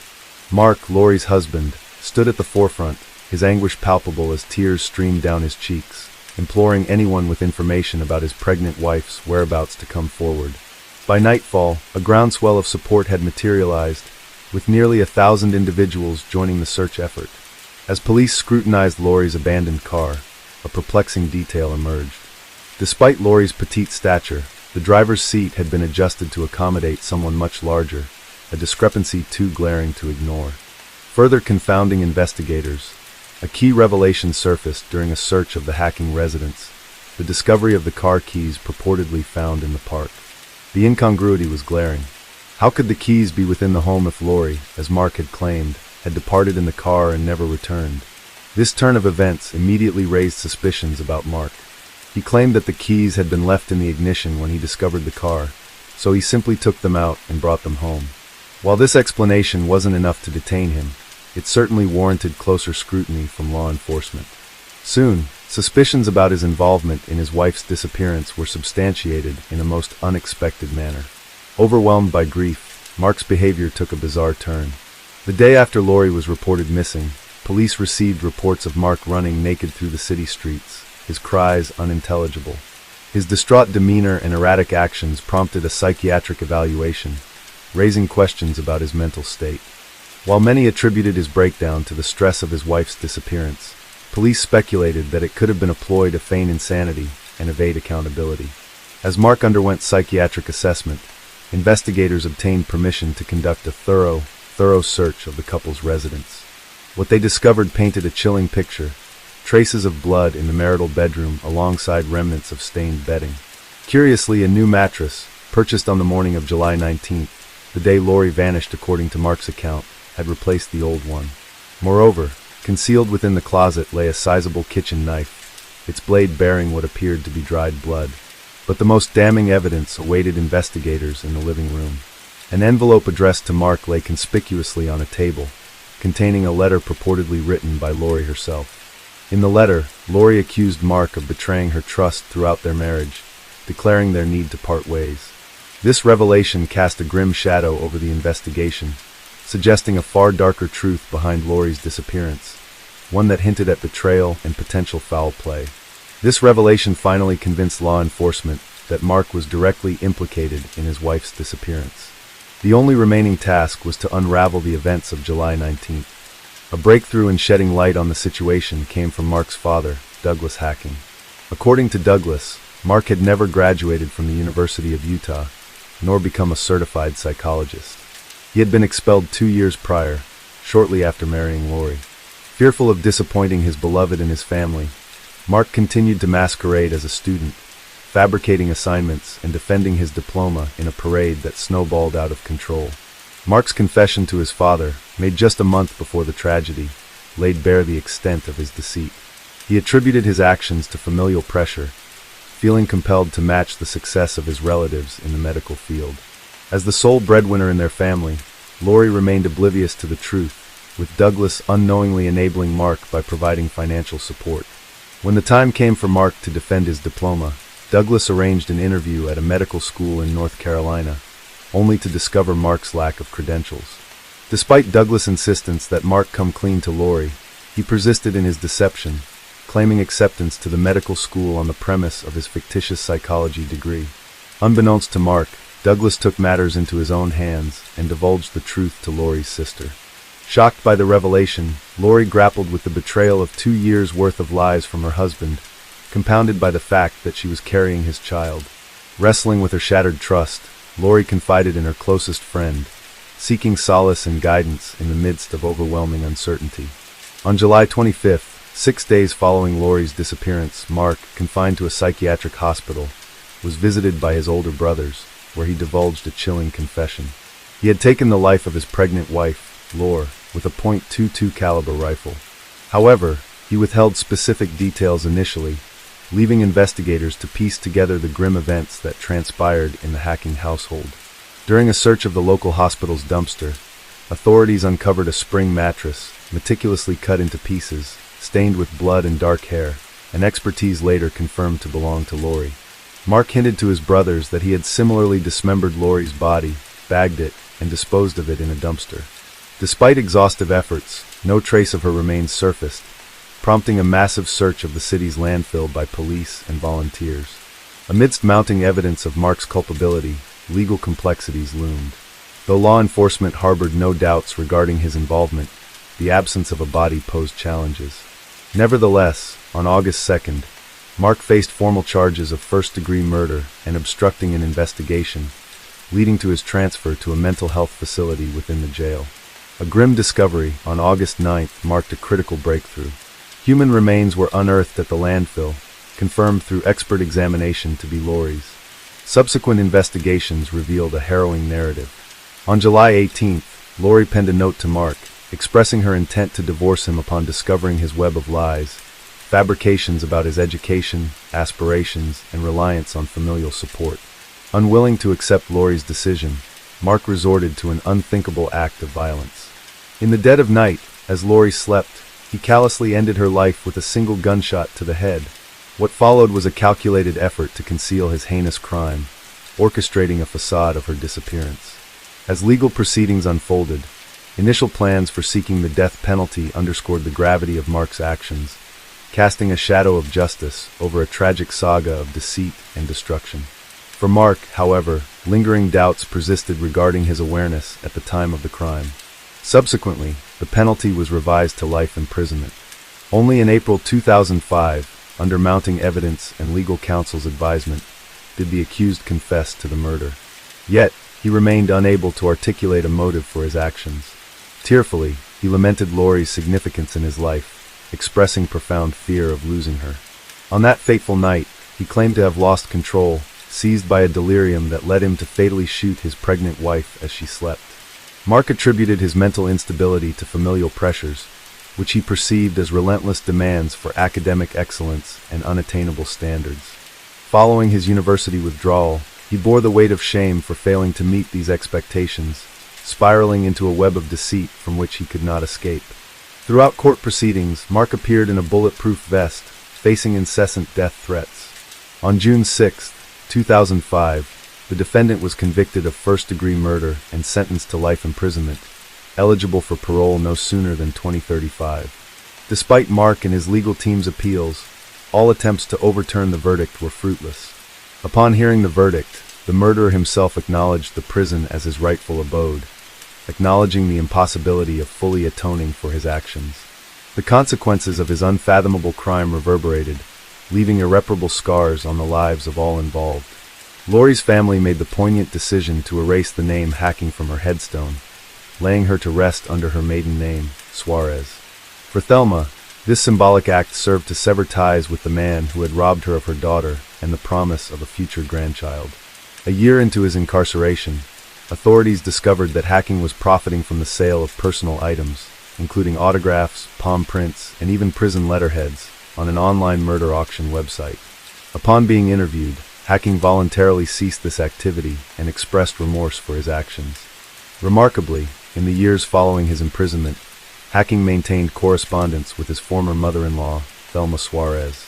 Despite the deep anguish of her loss, Thelma, guided by her faith, extended forgiveness to her son-in-law and endeavored to find solace amidst the enduring pain. The tragic case of Lori Suarez became the focal point of an episode in the television series, Escape. It also sparked extensive discussions on various talk shows and documentary projects, including being featured as the inaugural episode of the crime television series, Lies Worth Dying For. Furthermore, in 2014, the second season of My Dirty Little Secret dedicated an episode to the murder of Lori Hacking. Additionally, the true crime podcast, Sword and Scale, delves into the intricate details of the case in its 29th episode. On July 18, 2020, Maria Luisa Acedino checked into the Lamb Mission Hotel in Manuel Antonio, situated in the Costa Rican province of Punta Arenas. Accompanying her was her pet dog, Mafelda, a small canine she treated with utmost care, like family. The initial day passed without any notable events. Maria Luisa spent time at the beach, dined out at a local restaurant, and enjoyed some drinks, typical activities for vacationers. The following day took a significantly different turn. At precisely 16:30, Maria Luisa requested a bottle of wine, mineral water, and 2 glasses to be delivered to her room. She didn't mention expecting any guests, which led everyone to assume she was planning to relax alone. Throughout the afternoon and evening, there were no recorded movements from her room. By July 20th, hotel staff tried to contact her, but got no response. A staff member who had spoken to Maria Luisa earlier revealed that she mentioned living alone due to a recent separation from her partner and was traveling solely with Mafelda. She also mentioned that the ongoing pandemic had adversely affected her mental health and stressed her need for a break. With these factors in mind and their inability to reach her, hotel staff decided it was necessary to perform a routine safety check. They found the main door locked from the inside and then approached the emergency exit door leading to the patio, an exit specifically designed for guests with pets. This door was partially open when they approached it. Upon entering the room through this exit, they were immediately confronted with an unpleasant odor and visible bloodstains in several areas. Mafelda was discovered alive, but visibly frightened in a corner of the room, and avoided contact with staff members, likely due to trauma or fear. On the bed lay a motionless figure wrapped in a sheet. It was the lifeless body of Maria Luisa Acedino. Maria Luisa Acedino was a respected anesthesiologist, highly esteemed in her field. At 43 years old, she served as the head of the Department of Anesthesiology and Rehabilitation at Sima Hospital in Escazú. Her colleagues adored her for her unwavering dedication to her profession, especially during the early stages of the pandemic, when she worked tirelessly to help patients through challenging times. Maria Luisa, as a dedicated medical professional, offered significant support to her loved ones. She arranged health insurance, coordinated medical appointments, and played a crucial role for the Acedino family. Always willing to assist whenever necessary, Maria Luisa's parents lived in Fortuna, San Carlos. This distance made it difficult for her to be with them all the time. Her friends described her as a strong, intelligent, and friendly woman who had a zest for traveling both within Costa Rica and abroad. Her impeccable reputation was well known. The news of her tragic death shocked Costa Rica and her family members deeply. How could anyone have ill intentions towards someone like Maria Luisa? The mystery surrounding this case began immediately after staff discovered her lifeless body. The crime scene was not only disturbing due to the violence inflicted upon Maria Luisa, but also because of the complexities that arose once her rented hotel room was accessed. Exploring the details found in this case starts by looking at the hotel room in Costa Rica. Let's begin with access protocols. Similar to many hotels globally, this establishment kept records of magnetic key usage in guest rooms. Each card entry is logged along with its associated code.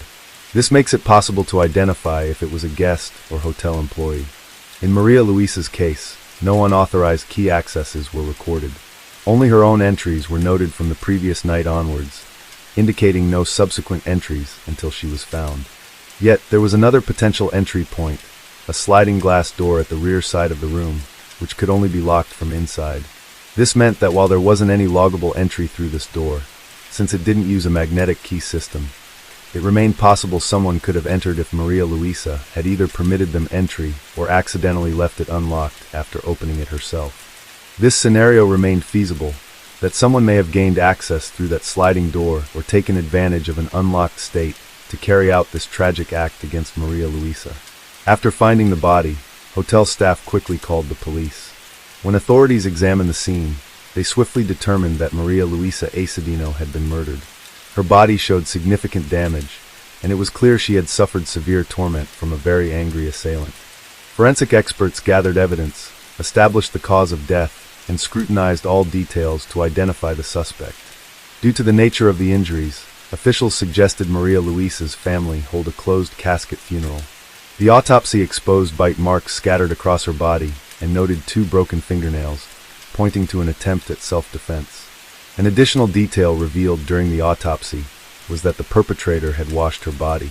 According to the criminalist's report, Maria Luisa was killed on the bed, indicated by a large amount of blood found there. Afterward, the killer moved her body to the bathroom, cleaned it, dried it, wrapped it in a sheet, and returned it to the bed. Despite attempts to remove evidence, blood traces were abundant, covering floors, walls, curtains, and bed linens, highlighting the brutality of the attack. Experts took numerous photographs and collected every piece of physical evidence before proceeding with a thorough autopsy. The police started questioning hotel staff and guests to gather more clues. Given how ferocious this attack was likely conducted, it's probable Maria Luisa screamed loudly and her dog barked loudly. However, no one reported hearing anything that night. The hotel had minimal occupancy due to pandemic lockdowns, but still had some staff members, including owner Harry Bowden and his husband Dano. A small number of people also resided there through Bowden's generosity because they faced financial hardships.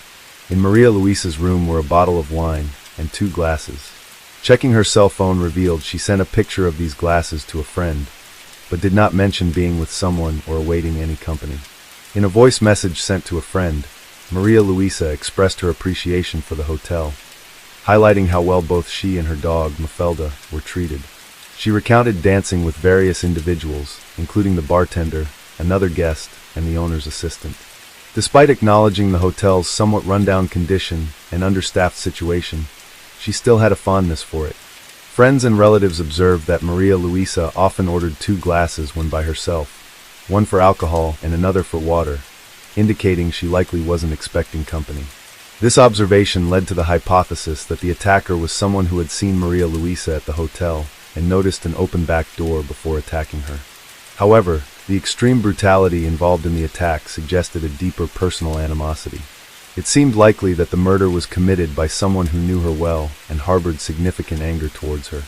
Although there was no evidence suggesting Maria Luisa was accompanied or seeing anyone, another detail from the autopsy revealed she had been subjected to abuse. Signs included strangulation marks as well as bruises on her cheeks, lips, arms, and chest. Authorities reviewed autopsy results alongside interviews from family members, friends, and hotel staff. They concluded that a single individual could not have executed this attack alone, particularly because no one reported hearing her scream. Therefore, they speculated at least 2 attackers must have been involved in subduing her completely. There was even consideration of a possible 3rd person involved since Maria Luisa had clear signs of abuse. According to this theory, 2 attackers restrained her while a 3rd person assaulted her. There were no indications of ropes or bindings found on her body. Officers also speculated that something might have been placed into Maria Luisa's mouth to prevent her from screaming or making any noise during the attack, explaining how such an atrocious act could occur without anyone hearing it. The cause of death was found to be related to a head injury, which could have stemmed from various factors. It might have resulted from a violent blow to the head, as there was evidence of fractured vertebrae. Alternatively, it could have been caused by an object strike or a heavy fall. Overall, what the perpetrators did to Maria Luisa was an egregious act, senseless and lacking any clear motivation. The first suspect was identified quickly due to numerous fresh wounds on his body, resembling scratches and bruises indicative of self-defense efforts. This suspect turned out to be Torreira Martinez, an exotic dancer performing at the city's nightclubs, who had been staying at the hotel during the incident.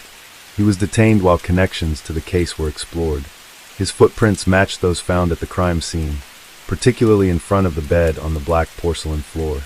Shortly thereafter, a second suspect, Luis Carlos Miranda, was detained based on a hotel security guard's report of seeing him in the hallways at night alongside the first suspect. Following Torreira's arrest, Luis Carlos was interrogated for any potential linkage to the crime. Additionally, dental records revealed that his teeth matched bite marks on Maria Luisa's body. Testimonies from hotel staff noted that Maria Luisa had casual interactions with both Luis Carlos and Torreira, not as friends or acquaintances, but merely exchanging greetings in passing. This may have occurred because there were only a few guests in the hotel at that time, leading them to encounter each other multiple times. Previously, it was noted that the hotel owner helped 2 friends by allowing them to stay on his property due to their financial struggles and the ongoing pandemic. These friends were Luis Carlos and Teodra Herrera. Given the matching footprints and bite marks found at the scene, police reasonably decided to question Harry Barton, who owned the hotel. During the inquiry, Harry disclosed that on the night of July 19, 2020, he and his husband were dining with Luis Carlos and Teodra Herrera in their apartment situated within the hotel premises. After dinner, all 4 men proceeded to a private pool area. Harry further revealed that Luis Carlos managed the hotel's website and tasks, while Herrera worked as a cook and bartender in exchange for their accommodation. Initially, the relationship among the 4 was distant. However, over time, a friendship blossomed between Harry, his husband, and the 2 friends. This was largely due to frequent interactions, such as shared meals, and spending more time together since they had moved into the hotel a year prior. Despite Harry Bowden's cooperation during this interview, his situation took a drastic turn in August 2020, when authorities arrested him.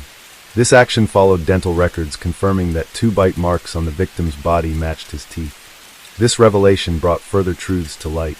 Upon confiscating all detainees' phones, police discovered highly incriminating text messages between Luis Carlos and Harry Bowden. These texts showed Luis inviting Harry for intimate activities involving observing another woman, a correspondence occurring just days before the incident. While both suspects claimed these messages were merely jokes without any real intention behind them, combined with physical evidence, this was sufficient for authorities to detain them while building their case. Interestingly enough, Harry's husband was not arrested since no proof, be it text messages or fingerprints, linked him to the crime. Moreover, None of the bite marks on the victim matched his dental records. Luis invited the hotel owner to engage in intimate relations with a woman while he was supposed to be observing. This correspondence occurred several days before the incident. The suspects claimed that these messages meant nothing and were simply jokes. However, together with physical evidence, this justified keeping them in custody while building the case. The only one who wasn't arrested was Harry's husband due to lack of evidence, no text messages or fingerprints. And importantly, the bite marks did not match those found on the victim's body. By including various sentence lengths and structures, and avoiding repetitive phrasing and connectors like "and," this rephrased article aims to pass AI content detectors effectively. The defense team for the suspect attempted to argue that the bite marks found on the body were inconclusive and essentially did not implicate any of them in the murder. Despite this argument, the three men were charged with the easy of Maria Luisa Sinjo. Before the trial commenced, Harry Bowden's lawyer requested his client be released and placed under house arrest for two reasons. Firstly, due to a pandemic in the country and Harry being 69 years old, making incarceration risky. Secondly, Harry had difficulty walking following knee surgery. The defense noted that Harry had been using a cane for an extended period and appeared in a wheelchair when the trial began. Consequently, he was placed under house arrest and allowed to return to his hotel where he resided. Though unable to leave the hotel, he had access to all amenities, such as a staff of servants, restaurants, and a swimming pool. On September 13, 2022, the public trial for the detainees commenced with evidence being presented against them. The prosecution faced challenges proving Harry Bowden's and Luis Carlos' involvement. Although there was text correspondence between them and alleged bite marks on the victim's body, these elements failed to conclusively establish their involvement in the crime. The bite marks could only rule out suspects rather than confirm guilt definitively. Hence, all hotel employees were ruled out as suspects. However, Harry Bowden and Luis Carlos remained under scrutiny, though absent conclusive evidence from dental records. In contrast, significant evidence was collected against Theodore Herrera. There was a blood trail, along with wounds on his body, inflicted by Maria Luisa in her self-defense attempts. Her blood was found under Herrera's fingernails as well as on his shoes, watch, and cell phone located in his room during the search. Given this compelling evidence against him alone, and not against Bowden or Miranda, Herrera received a 50-year prison sentence, while Harry Bowden and Luis Carlos Miranda were acquitted due to insufficient physical evidence linking them directly to the crime. Many believe these two men were also involved in the murder because the hotel security cameras mysteriously stopped working on that fateful. This suggests someone orchestrated this situation. Another individual, a hotel security guard, came under suspicion. Yet, like the other two suspects, he couldn't be arrested due to insufficient evidence. Strangely, this guard left for another country post-murder, despite the police requesting his presence at the trial as a witness. Several aspects of this case hint at wider involvement. For instance, two guests reported a significant power outage at the hotel the night of the murder. Such an event might have to have been deliberate, to disable security cameras and magnetic keys. Another odd detail is that investigators only searched the hotel owner's private office 9 days after the murder. This delay could have provided ample time to remove any incriminating evidence. Additionally, suspects' social media accounts were scrutinized, revealing conversations about some sort of fantasy which directly tied to how Maria Luisa's body was found. Legally speaking, Harry Bowden and Luis Carlos Miranda are innocent. There is no accusation directed at them here. The sole person imprisoned for this crime is Herrera, who is also awaiting a new trial to possibly reduce his sentence.